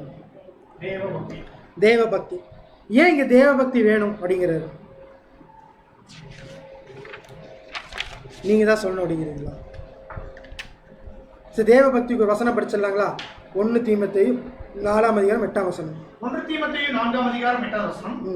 சரீர முயற்சி அற்ப பிரயோஜனம் உள்ளது, தேவ பக்தியானது இந்த ஜீவனுக்கும் இதற்கு பின்வரும் ஜீவனுக்கும் வாக்கு தத்தம் உள்ளதாகையால் எல்லாவற்றிலும் பிரயோஜனம் உள்ளது. பாருங்க என்ன சொல்றோம்னா, தேவ பக்தி உங்களுக்கு என்ன பண்ணுவோமா, இன்னைக்கு நீங்க வாழ்ந்துட்டு இருக்கிற வாழ்க்கைக்கும் சரி, பின்னாடி நீங்க வாழ போற வாழ்க்கைக்கும் சரி, இது எல்லாத்துக்கும் என்ன வேணும்னு பார்த்தீங்கன்னா பிரயோஜனமா இருக்கும். ஸோ தேவ பக்தி தான் என்ன ஆகுன்னு பார்த்தீங்கன்னா அவங்கள அதிகமாக இந்த சத்தியத்தில் என்ன பண்ணணும்னு பார்த்தீங்கன்னா முன்னடத்தி கொண்டு போகும்னு சொல்லிப்பாங்க. ஸோ இந்த தேவ பக்திங்கிற விஷயத்த ஃபஸ்ட்டு இன்ட்ரடியூஸ் பண்ணிட்டு தான் எல்லாருமே என்ன பண்ணான்னு பார்த்தீங்கன்னா இந்த ஒரு சத்தியத்துக்குள்ள என்ன பண்ணுவாங்க, தொடர்ந்து இந்த ஓட்டத்தை ஓடுவாங்கன்னு சொல்லி பார்க்கணும். அப்போ இந்த ஓட்டத்தில் ஒருத்தர் ஓடணும் அப்படின்னா ஃபஸ்ட்டு அவங்களுக்குள்ள என்ன இருக்குன்னு பார்த்தீங்கன்னா தேவ பக்தி இருக்கணும். அந்த தேவ பக்தி அதிகமாக அவங்க ஓட்டத்தை என்ன பார்த்தீங்கன்னா இன்னும் ஸ்ட்ராங்காக ஓடுவாங்க அப்படின்னு சொல்லி பார்க்குறோம். 2வது ஒரு வசனம் படிக்கலாம். 1 தீமோத்தேயு 6:6. போதும் என்கின்ற மனதுடனே கூடிய தேவபக்தியே மிகுந்த ஆதாயம். பாருங்க, இந்த தேவபக்தி பற்றி சொல்லிட்டு அடுத்து இந்த தேவபக்தி கூட என்ன வேணுமாமா, போதுமென்ற மனதுடனே கூடிய தேவபக்தியே மிகுந்த ஆதாயம். என்ன போதுங்கிற விஷயம் வேணும்? இந்த உலகத்தில் எத்தனையோ விஷயங்கள் என்னென்னு பார்த்தோன்னா இன்றைக்கி ஏதாச்சும் போதும்னு இருக்கா? எதுவுமே என்னென்னா போதும்னு இல்லை. இப்போ இந்த உலகத்துக்குள்ளே போயிட்டீங்கன்னா உங்களுக்கு போதும்னு என்ன தோணாது. அப்போ அந்த உலகத்தை விஷயம் தள்ளி வச்சிருங்க. அந்த உலகத்தை வச்சு எப்போ தள்ளி வச்சுட்டு அது போதும்னு நினைக்கிறீங்களோ அப்போ தான் என்ன ஆகுன்னு பார்த்தீங்கன்னா இந்த தேவபக்தி என்ன ஆகுன்னு பார்த்தீங்கன்னா இன்னும் அதிகமாக என்ன ஆகும், உங்களுக்குள்ளே வளரும். அப்போ எப்போ நம்ம உலகத்தை தள்ளி வைக்கிறோமோ அப்போ தான் தேவபக்தி என்ன ஆகுன்னு பார்த்தீங்கன்னா நமக்குள்ளே இன்னும் அதிகமாக ஆழமாக போகும். அதனால தான் என்ன சொல்கிறேன்னா இந்த தூணில் ஒரு முக்கியமான தூணை என்ன பண்ணுறாரு பார்த்தீங்கன்னா தேவபக்திங்கிறத கொண்டு வந்து யார் நிறுத்துறான்னு பார்த்தீங்கன்னா பேதுரு நிறுத்துறாருன்னு சொல்லி பார்க்குறோம். இன்னொரு வசனம் கூட படிச்சிடலாம்.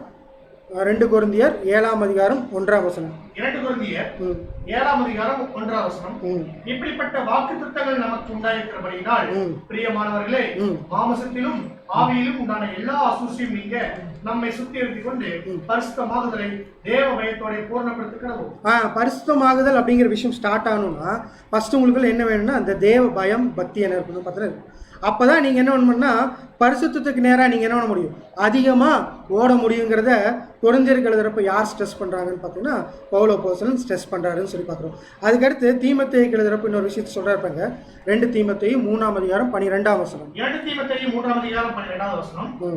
அன்றையும் கிறிஸ்து இயேசுவுக்குள் தேவ பக்தியாக நடக்க மனதாயிருக்கிற யாவரும் துன்பப்படுவார்கள். கிளியரா சொல்லிட்டாரு. அப்ப தேவ பக்திங்கிற விஷயம் உங்களுக்குள்ள வந்துச்சுன்னா உங்களுக்குள்ள என்ன விஷயம் வரும், பாடுகள் என்ன ஆகுன்னு பார்த்தீங்கன்னா வரும்.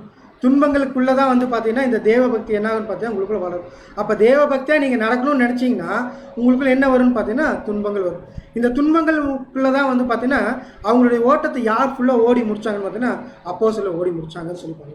எந்த அப்போஸ்தலராச்சு ரத்த சாட்சியெல்லாம் மறிச்சாங்களா? யோவானை தவிர எல்லாருமே என்ன பண்ணான்னு பார்த்தீங்கன்னா ரத்த சாட்சியாக தான் என்ன பண்ணிக்கான்னு பார்த்தீங்கன்னா மறிச்சிருக்காங்க. அப்போ அவங்களுக்குள்ள என்ன இருக்குன்னு பார்த்தீங்கன்னா இந்த தேவனுடைய விஷயத்தை குறித்து பிரசங்கிக்க அவங்களுக்குள்ள என்ன வந்திருக்கு, பாடுகள் வந்திருக்கு. இந்த தேவ பக்தி இன்க்ரீஸ் ஆக அவங்களுக்கு என்ன ஆகிருக்குன்னு பார்த்தீங்கன்னா பாடுகள் இன்க்ரீஸ் ஆகி அந்த பாடுகள் மத்தியில் தான் வந்து பார்த்தீங்கன்னா எல்லாருமே என்ன பண்ணிக்கிறாங்க, இந்த ஊழியத்தை பண்ணியிருக்காங்க. அப்போ நமக்கும் என்ன இருக்குன்னு வந்து பார்த்தீங்கன்னா தேவ பக்தி அதிகமாச்சுன்னா நமக்குள்ள என்ன இருக்குது, பாடுகள் இருக்குது. அந்த பாடுகள் மத்தியில் தான் நம்ம என்ன பண்ணணும்னு பார்த்தீங்கன்னா இந்த ஒரு ஊழியத்தை செய்யணும். அப்படிங்கிறதுனால தான் வந்து பார்த்தீங்கன்னா தேவபக்தி வந்துச்சுன்னா உங்களுக்கு என்ன வரும் அப்படின்னா பாடுகள் வரும். அப்படிங்கிற விஷயத்தை என்ன பண்ணான்னு பார்த்தீங்கன்னா நமக்கு ஸ்ட்ரெஸ் பண்ணி என்ன பண்ணிக்கான்னு பார்த்தீங்கன்னா எத்தனை தூணுக்குது, 5வது தூணாக என்ன பண்ணிக்கான்னு பார்த்தீங்கன்னா நிறுத்தியிருக்காருன்னு பார்க்கணும். இப்போ நம்ம எத்தனை தூண் பார்த்து முடிச்சுப்போம், 5 தூண் பார்த்து முடிச்சுப்போம். ஃபஸ்ட்டு தூண் என்னங்க, தைரியமா, நல்லொழுக்கம். 2வது ஞானம், இச்சையடக்கம், பொறுமை, தேவபக்தி. ஸோ இந்த தேவபக்திங்கிற விஷயம் நமக்குள்ளே என்ன விஷயத்தை கொண்டு வரணும்னு பார்த்தீங்கன்னா பாடுகள் நிறைந்த வாழ்க்கையை தான் வந்து பார்த்தீங்கன்னா நமக்கு ஸ்ட்ரெஸ் பண்ணுது. அப்படிங்கிறது தான் தேவபக்திங்கிற தூண் என்ன வருதுன்னு பார்த்தீங்கன்னா நம்ம நிறுத்துறதா இருக்குது அப்படின்னு சொல்லி பார்க்கணும். ஸோ 5வது ஒரு 6வது தூண் என்னங்க, சகோதர ஸ்நேகம். இந்த சகோதர ஸ்நேகம் அப்படிங்கிற விஷயம் இங்கிலீஷில் போய் படித்து பார்த்தீங்கன்னா எப்படி இருக்குன்னு பார்த்தீங்கன்னா பிரதர்லி கைண்ட்னஸ். இந்த பிரதர்லி கைண்ட்னஸ்க்கு நம்ம தமிழில் புரிஞ்சுக்கிற மாதிரி சொல்லணும்னா தயவுன்னு பார்க்கலாங்களா?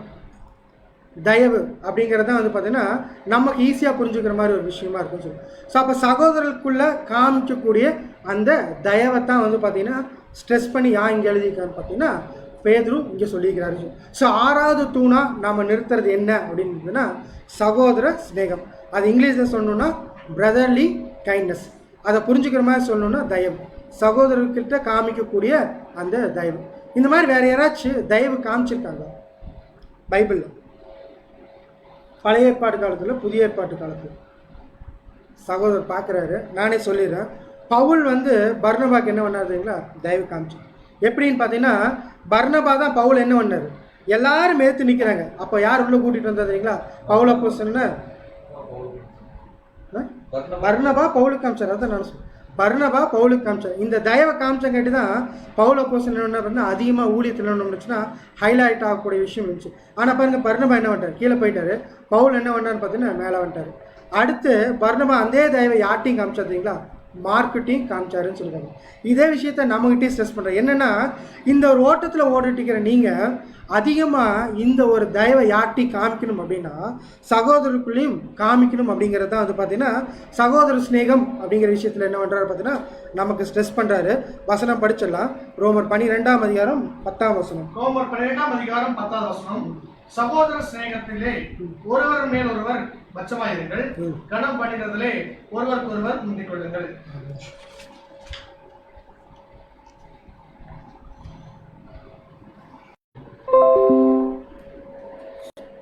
சார் திரும்ப அந்த வசனத்தை தானே படிச்சிடலாம். ரோமர் 12ஆம் அதிகாரம் 10ஆம் வசனம். சகோதர சிநேகத்திலே ஒருவர் மேல் ஒருவர் பட்சமாயிருங்கள், கனம் பண்ணுகிறதிலே ஒருவருக்கு ஒருவர் முந்திக் கொள்ளுங்கள். பாருங்க என்ன சொல்றேன்னா சகோதர சிநேகத்திலே ஒருவர் மேல் ஒருவர் என்ன பட்சமாயிருங்கள், கனம் பண்ணுறதுக்கு நீங்கள் என்ன பண்ணுங்க? ஒருவருக்கு ஒருவர் முந்திக் கொள்ளுங்க. அப்போ இந்த சகோதர ஸ்நேகம் தான் என்ன பண்ணுன்னு பார்த்தீங்கன்னா இந்த ஒரு சபையில் நம்மளை என்ன பண்ணுன்னு பார்த்தீங்கன்னா கட்டி வச்சுருக்கோம் அப்படிங்கிறது தான் வந்து பார்த்தீங்கன்னா ஸ்ட்ரெஸ் பண்ணி இங்கே யார் எழுதிட்டு இருக்கிறான்னு பார்த்தீங்கன்னா பேதுரு எழுதிட்டு இருக்கிறாருன்னு சொல்லி பார்க்கணும். பாருங்கள், நம்மெல்லாம் எப்படி கட்டப்பட்டு வந்துட்டு இருக்கிறோன்னு பார்த்தீங்கன்னா இயேசு கிறிஸ்துவுக்கு சரீரமாக என்ன வந்துட்டுருக்கிறோன்னு பார்த்தீங்கன்னா கட்டி வந்துட்டுருக்குறோம். இப்போ இந்த சரீர அவங்களை குறித்து தான் வந்து பார்த்தீங்கன்னா கொரிந்தியருக்கு எழுதுகிறப்ப சொல்கிறாங்க. 1 கொரிந்தியர் 12ஆம் அதிகாரம் 26 முதல் 27. 1 கொரிந்தியர் 12ஆம் அதிகாரம் 26-27 வசனங்கள். ஆதலால் ஒரு அவயம் பாடுபட்டால் எல்லா அவயங்களும் கூட பாடுபடும். பாருங்க, இப்போ ஒரு அவயத்துக்கு பாடு அப்படின்னா எல்லா அவயம் என்ன ஆகணுமா? பாடுபடும். அப்போ நம்மளும் என்ன பண்ணுறோம்னு பார்த்தீங்கன்னா கிறிஸ்துவுக்கு சரீரமாக என்ன வந்துட்டுருக்குறோம்? கட்டப்பட்டு வந்துட்டுருக்குறோம். அப்போ சகோதர ஸ்நேகம் நம்ம காமிக்கணும்னா ஒரு அவயத்துக்கு பாடு அப்படின்னா ஒட்டுமொத்த பாடிக்கு என்ன இருக்குன்னு பார்த்தீங்கன்னா பெயின் இருக்கும். அதைத்தான் வந்து பார்த்தீங்கன்னா ஸ்ட்ரெஸ் பண்ணி என்னன்னா சகோதர ஸ்நேகத்தை என்ன பண்ணியிருக்காருன்னு பார்த்தீங்கன்னா தூணா நிறுத்தியிருக்காரு அப்படின்னு சொல்லி பார்க்குறோம். இப்போ தொடர்ந்து படிக்கலாம் சிஸ்டர். ஒரு அவயம் மகிமைப்பட்டால் எல்லா அவயங்களும் கூட சந்தோஷப்படும். நீங்களே கிறிஸ்துவின் சரீரமாயும் தனித்தனியே அவயங்களுமாய் இருக்கிறீர்கள். நீங்க என்ன பண்ணி பார்த்தீங்கன்னா கிறிஸ்துவுக்கு சரீரமா இருக்கீங்க. இப்போ இந்த சரீரத்துல ஒரு அவயம் கஷ்டப்பட்டுச்சு, இன்னொரு அவயத்துக்கு என்ன வேணும்? அந்த பாடுகள் புரியணும். அந்த அளவுக்கு உங்களுக்குள்ள என்ன இருக்கணும் பார்த்தீங்கன்னா அண்டர்ஸ்டாண்டிங் இருக்கணும். இந்த சகோதர ஸ்நேகத்தை நீங்கள் என்ன பண்ணணும்னா அந்த அளவுக்கு காமிக்கணும். அப்படிங்கிறனால தான் வந்து பார்த்தீங்கன்னா இந்த சகோதர ஸ்நேகம் வேணும். அப்படிங்கிறனால தான் வந்து பார்த்தீங்கன்னா ரொம்ப ஸ்ட்ரெஸ் பண்ணி யார் சொல்லிட்டு இருக்கிறேன்னு பார்த்தீங்கன்னா பேதுரு சொல்லிட்டு. ஏன்னா இந்த ஆலயத்தில் முக்கியமான தூணெல்லாம் கரெக்டாக இருந்தால் தான் அந்த பில்டிங் எப்படி இருக்கும்? ஸ்ட்ராங்காக நிற்கும். அப்போ அந்த பில்டிங் ஸ்ட்ராங்காக நிற்கணும்னா சகோதர ஸ்நேகங்கிற தூணும் எப்படி இருக்குன்னு பார்த்தீங்கன்னா கரெக்டாக ஸ்ட்ராங்காக இருக்கும். அப்போ தான் அந்த பில்டிங் எப்படி இருக்கும்? ஸ்ட்ராங்காக இருக்கும் அப்படின்னு சொல்லுவாங்க. அப்போ நம்ம அவருடைய சரீரமாக இருக்கிறோன்னா ஒரு அவயத்துக்கு பாடுன்னா இன்னொரு அவயத்துக்கு என்ன இருக்கும்? கண்டிப்பாக அது தெரிஞ்சிருக்கணும். இதை ஆதிகால அப்போஸ்தலர்கள் இருந்தாங்க, அவங்க இருக்கிறப்போ கரெக்டாக தெரிஞ்சுக்கிட்டு அவங்க பிஹேவ் பண்ணாங்க. பாருங்க, வசனம் படிக்கலாம். அப்போஸ்தலர் 11ஆம் அதிகாரம் 27 முதல் 30 வசனம். கொஞ்சம் பெரிய வசனம், கொஞ்சம் பொறுமையாக கவனிச்சிங்கன்னா புரியும். அப்போஸ்தலர் 11ஆம் அதிகாரம் 27வது வசனம் முதல். அந்நாட்களிலே எருசலேமிலிருந்து சில தீர்க்கதரிசிகள் அந்தியோகியாவுக்கு வந்தார்கள். அவர்களில் ஒருவனாகிய அகபு என்பவன் எழுந்து உலகமெங்கும் கொடிய பஞ்சம் உண்டாயிற்று என்று ஆவியானவராலே அறிவித்தான். அது அப்படியே கிலௌதராயனுடைய நாட்களிலே உண்டாயிற்று. அப்பொழுது சீசரில் அவரவர் தங்கள் தங்கள் பிராணிக்கு யூதேயாவில் குடியிருக்கிற சகோதரருக்கு உதவியாக பணம் சேகரித்து அனுப்ப வேண்டும் என்று தீர்மானம் பண்ணினார்கள். அப்படியே அவர்கள் சேகரித்து பர்னபா சவுல் என்பவருடைய கையிலே கொடுத்து மூப்பரிடத்திற்கு அனுப்பினார்கள். பாருங்க, இங்கே ஒரு சுச்சுவேஷன் நடக்குது. என்னன்னு பார்த்தீங்கன்னா, அங்கே என்ன ஆகுதுன்னு பார்த்தீங்கன்னா, பஞ்சம் என்ன ஆகுது வருது. அங்கே பஞ்சம் வந்து தெரிஞ்சோடனே எங்களுக்கு என்ன பண்ணுறாங்க, அவங்க என்ன பண்ணுவாங்கன்னு பார்த்தீங்கன்னா, பஞ்சம் வந்துச்சுன்னா கஷ்டப்படுவாங்கன்னு சொல்லிட்டு உடனே அவங்க என்ன பண்ணுறாங்கன்னா, பணம் சேகரித்து பவுலையும் பர்னபாவையும் கூப்பிட்டு என்ன பண்ணுறாங்கன்னு பார்த்தீங்கன்னா கொண்டு குடிச்சுக்குவாங்க. சரி, இவங்களுக்கு என்ன, அங்கே தான் பஞ்சம் வருது, அவங்க பார்த்துக்கிட்டோம் அப்படி விட்டுருக்கலாங்க. அப்போ இவங்களுக்குள்ள என்ன இருக்குன்னு பார்த்தீங்கன்னா, ஆதிகால அப்போஸ்தலர்கிட்ட அந்த சகோதர சிநேகம் என்ன இருக்குன்னு பார்த்தீங்கன்னா அதிகமாக இருந்திருக்கு. அந்த சகோதரன் என்ன பண்ணுவாங்க, அந்த கஷ்டத்துக்கு இவங்களோட சம்பாதித்துலேருந்து என்ன பண்ணுறான்னு பார்த்தீங்கன்னா எடுத்து கொடுத்து அவங்களுக்கு உதவி செய்யணும்னு நினைக்கிறேன். இந்த ஒரு ஸ்நேகம் யாருக்குள்ளே இருந்துச்சுன்னா ஆதிகால அப்போஸ்தலர்கள் இருந்துச்சு. இதே ஸ்நேகம் இப்போ யாருக்குள்ளேயும் வேணும்னு பார்த்தீங்கன்னா நமக்குள்ள. ஒரு அவயம் பாடுபட்டா இன்னொரு அவயத்துக்கு என்னென்னா அந்த பெயின் தெரியணும். பெயின் தெரிஞ்சு வலது கை செய்கிறது இடது கைக்கு என்ன பண்ணக்கூடாது, தெரியாத அளவுக்கு என்ன பண்ணணும்னு பார்த்தீங்கன்னா உதவி செய்யணும். அப்போ உதவி செய்கிறப்போ அந்த சகோதரன் என்ன பண்ணுவார் பார்த்தீங்கன்னா இந்த ஊழியத்தில் ஸ்ட்ராங்காக அனுப்பார். நாமளும் என்ன பண்ணலாம் பார்த்தீங்கன்னா இந்த ஊழியத்தை தொடர்ந்து ஓட முடியும். இப்போ இந்த 2 பேரும் ஓடினா அந்த தூண் எப்படி இருக்குன்னு பாருங்கள், கண்டிப்பாக என்ன ஆகுன்னு பார்த்தீங்கன்னா ஸ்ட்ராங்காக இருக்கும். அதனால தான் வந்து பார்த்தீங்கன்னா சகோதர ஸ்நேகத்தை அதிகமாக ஸ்ட்ரெஸ் பண்ணி என்ன நினைக்கிறேன் பார்த்தீங்கன்னா அதாவது பேதுரு சொல்லியிருக்காரு அப்படின்னு சொல்லி பார்க்குறோம். தொடர்ந்து ஒரு வசனம் படிக்கலாம். பிலிப்பியர் 2ஆம் அதிகாரம் 3 முதல் 5 வசனங்கள். பிலிப்பியர் 2ஆம் அதிகாரம் 3 முதல் 5 வசனங்கள். ஒன்றையும் பாதினாலாவது வீண் பெருமையினாலாவது செய்யாமல் மனத்தாழ்மையினாலே ஒருவருக்கொருவர் தங்களிலும் மேன்மையானவர்களாக எண்ண கடவீர்கள். அவனவன் தனக்கானவர்கள் அல்ல பிறருக்கானவர்களையும் நோக்குவானாக. கிறிஸ்து இயேசுவில் இந்த சிந்தையை உங்களிடம் இருக்கிறது. பிலிப்பியர் கிளியரா சொல்றாரு, அவனவன் தனக்கானவர்கள் அல்ல, யாருக்கானவர்களே இருக்கணும், பிறருக்கானவர்களே நோக்குவானாக. இதுதான் யாருக்குள்ள இருந்துச்சு, ஏசு கிறிஸ்துக்குள்ள இந்த சிந்தையே இதுதான்ப்பா. இந்த சிந்தை தான் யாருக்குள்ள இருந்துச்சுன்னா ஏசு கிறிஸ்துக்குள்ள இருந்துச்சு.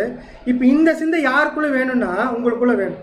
இப்போ உங்களுக்குள்ள இந்த சிந்தை இருந்தால் தான் உங்களுக்குள்ள என்ன அதிகமாக டெவலப் ஆகும் அப்படின்னா சகோதர ஸ்நேகம் என்ன ஆகும்னு பார்த்தீங்கன்னா அதிகமாக டெவலப் ஆகும். சகோதர ஸ்நேகம் அதிகமாக டெவலப் ஆச்சுன்னா சபை என்ன ஆகும்னு பார்த்தீங்கன்னா இன்னும் அதிகமாக என்ன ஆகும், ஸ்திரப்படும். சபை ஸ்திரப்பட்டுச்சுன்னா இதில் யார் மகிமைப்படுவாங்கன்னா பிதாவாகிய தேவனும் அவருடைய குமாரனும் என்னன்னு பார்த்தீங்கன்னா மகிமைப்படும். அப்போ இதுதான் ஏசு கிறிஸ்துவனோட சிந்தைனா இப்போ இந்த சிந்தை யாருக்குள்ளேயும் வேணும்னு பார்த்தீங்கன்னா நமக்குள்ளேயும் என்ன ஆகணும், இந்த சிந்தை இருக்கணும் அப்படின்னு சொல்லி பார்க்குறோம். இன்னொரு வசனம் கூட படிச்சல, எபிரேயர் 10ஆம் அதிகாரம் 24ஆம் வசனம். எபிரேயர் 10ஆம் அதிகாரம் 24-25 வசனங்கள். மேலும் அன்புக்கும் நற்கிரியைகளுக்கும் நாம் ஏவப்படும்படி ஒருவரைக்கொருவர் கவனித்து சபை கூடுவதை சில விட்டு வருகிறது போல நாமும் விட்டு விடாமல் ஒருவருக்கொருவர் புத்தி சொல்லப்படுவோம். நாளானது சமீபத்து வருகிறதை எவ்வளவாய் பார்க்கிறீர்களோ அவ்வளவாய் புத்தி சொல்ல வேண்டும். என்ன சொல்றேன்னா இந்த சகோதர ஸ்நேகம் இன்னும் அதிகம் பண்ணணும்னு என்னன்னா ஒருத்தர் என்ன பண்ணுன்னு பார்த்தீங்கன்னா அண்டர்ஸ்டாண்ட் பண்ணிக்கோங்க. சிலர் வர முடியல அப்படின்னா நீங்கள் என்ன பண்ணுங்கன்னு பார்த்தீங்கன்னா அதிகமாக புத்தி சொல்லி சபை கூடி வருதில் அவங்க விட்டு விடாமல் இருக்கிறதுக்கு என்ன பண்ணுங்க, உதவி செய்யுங்க. உதவி செஞ்சீங்கன்னா இந்த தூண் என்ன ஆகும்னு பார்த்தீங்கன்னா உங்களுக்குள்ள என்ன ஆகும், ரொம்ப ஸ்ட்ராங்காக இருக்கும். அப்போ அந்த சகோதர ஸ்நேகங்கிற தூண் எப்படி இருக்குன்னு பார்த்தீங்கன்னா இன்னும் அதிகமாக என்ன ஆகும்னு பார்த்தீங்கன்னா ஸ்ட்ராங்காக இருக்கும். இப்போ நம்ம எத்தனை தூண் பார்த்து முடிச்சிருக்கோம், 6 தூண் பார்த்து முடிச்சிருக்கோம். இப்போ இந்த 6 தூணில் ஒவ்வொரு தூணும் என்ன ஆகுதுன்னு பார்த்தீங்கன்னா பேதர் எதிர்பார்த்த வியூலேருந்து பார்த்துருக்கோம். இந்த 6 தூண் எப்படி இருக்குன்னா ஸ்ட்ராங்காக இருந்துச்சுன்னா அந்த பில்டிங் எப்படி இருக்குன்னு பார்த்தீங்கன்னா ரொம்ப ஸ்ட்ராங்காக இருக்கும் அப்படின்னு சொல்லி பார்க்குறோம். கடைசியாக என்ன தூண் பார்த்தீங்கன்னா அன்பு. இப்போ இந்த அன்புங்கிறது நம்ம ஞானம் எப்படி பார்த்தோமோ அதே மாதிரி யாருடைய குணலட்சணம் அப்படின்னு பார்த்தோன்னா பிதாவாகிய தேவனுடைய குணம். இதைத்தான் மனுஷங்கிட்ட அதிகமாக என்ன பண்ணுறாரு பார்த்தீங்கன்னா எதிர்பார்க்குறாங்க. ஸோ அவருடைய திட்டத்தில் எல்லாமே அன்பில் என்ன பண்ணுன்னு பார்த்தீங்கன்னா கட்டப்பட்டு வந்துட்டுக்குன்னு சொல்லி பார்க்குறோம். ஸோ இப்போ இந்த அன்பை குறித்து நம்ம நிறைய படிச்சுப்போம் இல்லைங்களா, அதனால் ரொம்ப அதிகமாக எடுத்துக்கல, ரொம்ப சின்ன விஷயத்தை மட்டும் என்ன பண்ணுறேன்னு பார்த்தீங்கன்னா கம்மியாக சொல்கிறேன். யோவான் 13ஆம் அதிகாரம் 34 முதல் 35 வசனங்கள். யோவான் 13ஆம் அதிகாரம் 34-35 வசனங்கள். நீங்கள் ஒருவரில் ஒருவர் அன்பாயிருங்கள், நான் உங்களில் அன்பாயிருந்தது போல நீங்களும் ஒருவரில் ஒருவர் அன்பாயிருங்கள் என்கிற புதிதான கட்டளைகளை உங்களுக்கு கொடுக்கிறேன். நீங்கள் ஒருவரில் ஒருவர் அன்பாயிருக்கிறவர்களாக இருந்தால் அதனால் நீங்கள் என்னுடைய சீசர்கள் என்று எல்லோரும் அறிந்து கொள்வார்கள் என்றார். பாருங்க, நீங்க இயேசு கிறிஸ்துனுடைய சீஷர்கள் அப்படின்னு அறிஞ்சுக்கணும்னா நீங்க ஃபர்ஸ்ட் என்ன பண்ணுமாமா, ஒருவரில் ஒருவர் அன்பு கூறணும். இப்போ இந்த அன்பு கூர்ந்தீங்கன்னா தான் யாருடைய சீஷகன் தெரிஞ்சுக்குவாங்களாமா, ஏசு கிறிஸ்துனுடைய சீஷகன். இப்போ நம்மளாம் யாரு, இயேசு கிறிஸ்துனுடைய சீஷர்கள்னா நமக்குள்ளும் என்ன இருக்குன்னு பார்த்தீங்கன்னா இந்த ஒரு அன்பு என்னன்னு பார்த்தீங்கன்னா இருக்கணும். ஸோ அன்பில் ரெண்டு இருக்குது. எப்படின்னு பார்த்தீங்கன்னா பிதாவாகிய தேவன் மேலே காட்டக்கூடிய அன்பு, அடுத்து என்னன்னு பார்த்தீங்கன்னா சகோதரர்கிட்ட காமிக்கக்கூடிய அன்பு. இந்த ரெண்டு அன்பை தான் என்ன பண்ணுறாரு பார்த்தீங்கன்னா ஸ்ட்ரெஸ் பண்ணி இங்கே சொல்லிட்டு இருக்கிறாருன்னு சொல்லி பார்க்குறோம். ஸோ இன்னொரு வசனம் கூட படிச்சலாம். நீதிமொழிகள் 10:12. நீதிமொழிகள் 10:12. பகை விரோதங்களை எழுப்பும், அன்போ சகல பாவங்களையும் மூடும். பாருங்க, பகை என்ன ஆகுன்னு பார்த்தீங்கன்னா விரோதங்களை எழுப்புமாமா.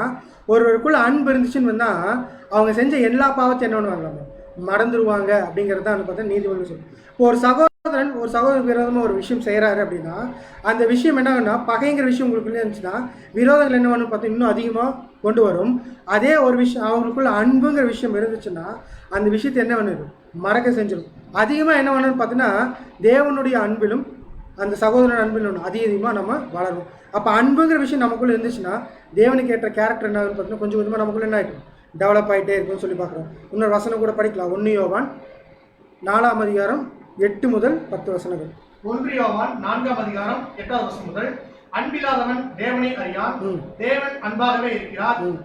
தம்முடைய ஒரே பேரான குமாரனாலே நாம் பிழைக்கும்படிக்கு தேவன் அவரை உலகத்திலே அனுப்பினதினால் தேவன் நம்மேல் வைத்த அன்பு வெளிப்பட்டது. பாருங்க, தேவன் வச்ச அன்பை எப்படி காமிச்சிருக்கானோமா ஃபர்ஸ்ட் என்ன சொல்றேன்னா அன்பில்லாதவன் யாரும் தெரிஞ்சுக்க மாட்டாங்க, தேவனை தெரிஞ்சுக்க மாட்டாங்க. அப்போ நமக்குள்ள அன்பு இல்லைன்னா யாரும் தெரிஞ்சிக்கவே முடியாது, தேவனையும் தெரிஞ்சுக்க முடியாது, அவருடைய குமாரனை என்ன பண்ண முடியாது தெரிஞ்சுக்க முடியாது. ஏன்னா தேவன் எப்படி தான் இருக்கிறாரு, அன்பாகவே இருக்கிறாரு.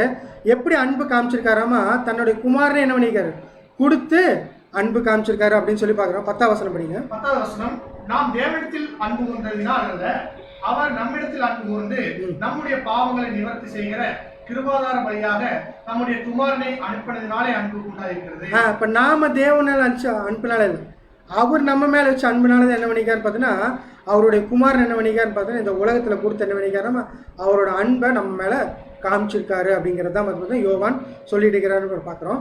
இன்னொரு வசனம் படிக்கலாம். 1 யோவான் 4:20 முதல் 21 வசனம். 1 யோவான் 4:20-21 தேவனிடத்தில் அன்பு உரியன் என்று ஒருவன் சொல்லியும் தன் சகோதரனை பகைத்தால் அவன் பொய்யன். கிளியர். என்ன சொல்லிட்டாருன்னா ஒருத்தர் தேவன் மேலே அன்பு வச்சிருக்கேன்னு சொல்றாரு அப்படின்னா கூட இருக்கிற சகோதரனை பகைச்சிட்டாருன்னு வச்சுக்கோங்களேன், அவர் யாராமா பொய்யன். அப்போ அவர் என்ன பண்ணுறாராமா தேவனுக்கு எதுவும் என்ன பண்ணிக்கிறார் பொய் சொல்றாரு. அப்போ எப்போ தேவன் மட்டும் அன்பு இருக்குன்னு சொல்கிறோன்னா நம்ம கூட இருக்கிற சகோதரன் மேலே என்ன பண்ணுவோமா அன்பு காமிச்சாதான் நம்ம யார் மேலே அன்பு காமிக்கிற மாதிரியும் தேவன் மேலேயே அன்பு காமிச்ச மாதிரி. அப்புறம் தான் கண்ட சகோதரனிடத்தில் அன்பு கூறாமல் இருக்கிறவன் தான் காணாத தேவனிடத்தில் எப்படி அன்பு கூறுவார்? ரொம்ப கிளியர். இப்போ பார்க்குற சகோதரர்கிட்டே அன்பு கூற முடியலைன்னா பார்க்காத தேவன்கிட்ட நீங்கள் என்ன பண்ணுவீங்க அன்பு கூறுறது எப்படி அப்படின்னு சொல்லி என்ன பார்த்தீங்கன்னா யோவானுக்கு எதிராக ரொம்ப கிளியராக கேள்வி. அப்போ நம்மளோட அன்பை காமிக்கணும்னா தேவன் மேலே அன்பு இருக்குது அப்படின்னா ஃபஸ்ட்டு யார் மேலே அன்பை காமிச்சிருக்கணுமா நம்ம சகோதரர் மேலே அன்பை காமிச்சிருக்கணுமா. 21ஆம் வசனம். 21ஆம் வசனம், தேவனிடத்தில் அன்பு கூறுகிறவன் தன் சகோதரனிடத்திலும் அன்பு கூற வேண்டும் என்கின்ற இந்த கற்பனையை அவராலே பெற்றிருக்கிறோம். இப்போ இந்த கற்பனை யார்கிட்ட இருந்ததுன்னா தேவன்கிட்ட. இப்போ நீங்கள் எங்கிட்ட அன்பு கூறணும்னா நீங்கள் ஃபஸ்ட்டு யார்கிட்ட அன்பு கூறணும், உங்கள் சகோதரர்கிட்ட அன்பு கூறணும். இப்போ நீங்கள் அவர்கிட்ட அன்பு கூர்ந்தீங்கனாலே எனக்கு தெரிஞ்சிடும் யார் மேலே அன்பாக இருக்கீங்கன்னு. என் மேலே அன்பாக இருக்கீங்க அப்படிங்கிற விஷயத்த என்ன பண்ணணும்னா நான் புரிஞ்சுப்பேன் அப்படிங்கிறது தான் பார்த்தீங்கன்னா யோவானுக்கு சொல்லக்கூடிய ஒரு விஷயமா இருக்குது. கடைசியாக ஒரு வசனம் படிக்கலாம். 1 யோவான் 3:16 வசனம். 1 யோவான் 3:16 அவர் தம்முடைய ஜீவனை நமக்காக கொடுத்ததினாலே அன்பு என்னதென்று அறிந்திருக்கிறோம், நாமும் சகோதரருக்காக ஜீவனை கொடுக்க கடனாளியா இருக்கிறோம். அன்போட உச்சகட்டத்தை என்ன பண்ணிக்காரு பார்த்தீங்கன்னா சொல்லியிருக்காரு. இப்போ நமக்கு தேவன் கிறிஸ்து என்ன பண்ணிக்காரு பார்த்தீங்கன்னா ஜீவனை கொடுத்துருக்காரு. இந்த ஜீவனை கொடுத்து என்ன பண்ணிக்காரு பார்த்தீங்கன்னா எப்படி அன்பு காமிச்சிருக்காரோ நீங்கள் எந்த அளவுக்கு கீழே போகணும் அப்படின்னா தான் சகோதரனுக்கு என்ன பண்ணுவோமா ஜீவனை கொடுக்குற அளவுக்கு என்ன பண்ணிக்கிறேன்னு பார்த்தீங்கன்னா உங்கள் அன்பை காமிக்க வேண்டிய ஒரு கட்டாயத்தை தான் என்ன பண்ணிக்கிறீங்கன்னா நீங்கள் இருந்துட்டு இருக்கிறீங்க. இப்போ இந்த அன்பை தான் பார்த்தீங்கன்னா கொரிந்தியர் இருக்கிறதுப்போ கிளியராக எழுதிட்டார் ஒரு அதிகாரமே. நம்ம வாரம் ஞாயிற்றுக்கிழமை என்ன பண்ணுறோன்னு பார்த்தீங்கன்னா அந்த விஷயத்த என்ன பண்ணுறோன்னு பார்த்தீங்கன்னா நம்ம அந்த தியானத்துக்காக என்ன பண்ணுறோன்னு பார்த்தீங்கன்னா படிக்கிறோம். விசுவாசம், நம்பிக்கை, அன்பு, இதில் எது பெருசு? அன்பே பெருது.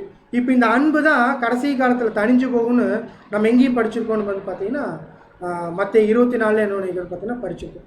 ஸோ இப்போ இந்த அன்பு தனிஞ்சு போகிற காலத்தில் வாழ்ந்துட்டு இருக்கிற நம்ம அதிகமாக எதில் கான்சென்ட்ரேட் பண்ணோம்னா இந்த அன்பில் கான்சென்ட்ரேட் பண்ணி எப்படி சகோதரனுக்காக ஜீவனை கொடுக்குற அளவுக்கு என்ன பண்ணணும்னு பார்த்தீங்கன்னா அந்த அன்பை காமிச்சோம்னா அந்த தூண் என்ன ஆகும்னு பார்த்தீங்கன்னா ரொம்ப ஸ்ட்ராங்காக என்ன இருக்குன்னு பார்த்தீங்கன்னா இப்போ இந்த 7 தூண் தேவனுடைய சபையாக கட்டிட்டு வந்துருக்கிற நமக்கு இந்த 7 தூண் என்ன இருக்குன்னு பார்த்தோன்னா பேதுரு மூலியமா என்ன இருக்குன்னு பார்த்தோன்னா நமக்கு தெளிவாக கொடுக்கப்பட்டுச்சு. அப்போ நம்ம ஒரு மாளிகை கட்டுறோம்னா அந்த மாளிகைக்கு அஸ்திவாரமே என்னன்னு பார்த்தீங்கன்னா தூண்.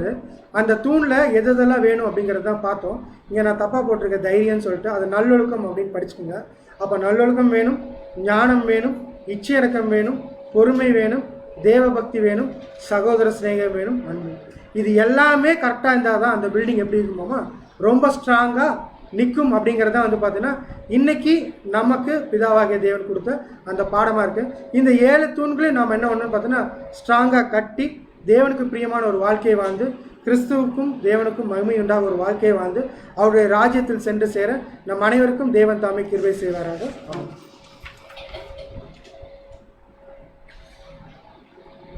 அன்புக்குரிய சகோதர சகோதரிகளே, நம்முடைய அன்பு சகோதரருக்கும் சத்தியத்தை கொடுத்ததற்காக தேவனுக்கும் நம்முடைய நன்றிகளை நாம் தெரிவித்துக் கொள்வோம். சகோதரர் சொன்ன பாடத்தில் நம்ம பார்க்கும்போது பேதுரு கொடுத்த அருமையான ஒரு விளக்கம். ஒவ்வொரு புது சிருஷ்டியும் தேவனுக்கு பிரயோஜனமாக இருக்கிறதுக்கு அவர் காண்பித்த தேவைப்படக்கூடிய 7 கேரக்டர் சொல்லி பார்த்தோம். இது ஒரு பில்டிங்கோட கம்பேர் பண்ணி பார்க்குறப்ப இன்னும் நமக்கு அதிகமான விளக்கங்கள் நமக்கு இதில் கிடைக்குது. அந்த விளக்கம் என்னென்னா, ஒரு பில்டிங் நிற்கிறதுக்கு 7 பில்லர் மாதிரி நாம் நிற்கிறதுக்கு இந்த 7 கேரக்டர் முக்கியங்கிறத அவர் சொல்லியிருக்காரு. இந்த பில்டிங் பொறுத்த வரைக்கும் ஏதோ ஒரு பில்லர் போயிடுச்சுன்னு வச்சுக்கோங்களேன், மிச்சம் 6 பில்லரில் நிற்காது. அதான் சப்ஜெக்டுடைய தாற்பயம்.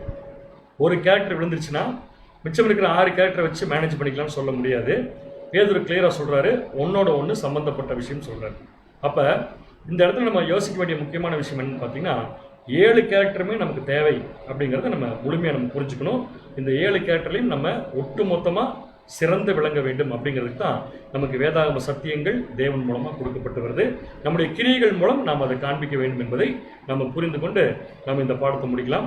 அடுத்ததாக இரவின் கீதங்கள் வாசிக்கும்படியாக நம்முடைய அன்பு சகோதரர் கார்த்திகேயன் அவர்களை வரும்படியாக அன்புடன் நினைக்கிறோம். இன்றைய நாளுக்குரிய இறைவன் இனிய கீதங்கள். யோவான் 6ஆம் அதிகாரம் 37வது வசனம். என்னிடத்தில் வருகிறவனை நான் புறம்பே தள்ளுவதில்லை. விளக்கம்: தேவன் குறித்திருந்த காலங்கள் நிறைவேறின பொழுது புறஜாதியாருக்கும் தயவு செய்யும்படி தேவன் சித்தம் கொண்டார். ஆகவே தாராள மனதுள்ள புறஜாதியானாகிய கொர்நேலியு என்கின்ற ஒரு நல்ல மனிதனிடத்திலே நற்செய்தியை அனுப்பினார். அன்றிலிருந்து தேவனுடைய கிருபை யூதருக்கு எப்படியோ அப்படியே புறஜாதியாருக்கும் திறக்கப்பட்டது. பகையாக நின்ற விருவினையாகிய நடுச்சுவரை தகர்த்தார். யூதரும் புறஜாதியாரும் ஒரே நிபந்தனைகளில் பெற்றுக்கொண்டார்கள். அதாவது இயேசுவில் விசுவாசம் வைத்து அவரது அடிச்சுவற்றில் பின்பற்றி நடக்க பிரதிஷ்டை செய்தார்கள். அப்போஸ்தலனுடைய வாக்கியம் சொல்லுகிற வண்ணமாக இயேசுவின் நற்செய்தி வானத்தின் கீழிருக்கிற சகல சிருஷ்டிகளுக்கும் பிரசங்கப்பட்டு வருகிறது. 20 நூற்றாண்டுகளாகியும் இன்னமும் சுவிசேஷம் எல்லா மனுக்குலத்திற்கும் பிரசங்கிக்கப்படவில்லை. அப்போஸ்தலர் சொல்கிறதின் கருத்து என்னவென்றால், சுவிசேஷம் யூதர்களுக்கு மட்டுமல்ல சர்வ ஜாதி ஜனங்களுக்கும் உரியது. முன்பு அது யூதர்களுக்கு மட்டுமே உரியதாக இருந்தது. இப்பொழுது அப்படியல்ல. எல்லோருக்கும் கேட்கிறதற்கு காதுள்ள யாவரும் ராஜ்யத்தின் நற்செய்தியை கேட்க கடவன். இந்த தேவனுடைய கிருபையின் செய்தியை ஏற்றுக்கொள்ளும் இருதயமுள்ளவர்கள் தங்கள் சரீரங்களை தேவனுக்கேற்ற பரிசுத்தமான ஜீவ பலியாக கிறிஸ்துவின் மூலம் செலுத்தப்பட கடவர்கள். ஆமென். இறுதி ஜெபம் நம்முடைய அன்பு சகோதரர் நித்தின் அவர்கள் ஏறெடுப்பார்கள். மன்னிக்கவும், பால்பாண்டிபர் அவர்கள் ஏறெடுப்பார்கள். அதுக்கு அடுத்ததாக இன்னும் சில அறிவிப்புகள் இருக்குது. அடுத்த பேசிக் சப்ஜெக்ட் நமக்கு தொடர்ந்து நடைபெறும் என்பதை தெரிவித்துக் கொள்கிறோம். ஸோ அறிவிப்புகள் அப்புறம் பார்க்கலாம். முதல்ல ஜபத்தோடு நம்ம இந்த கூட்டத்தை முடிக்கலாம்.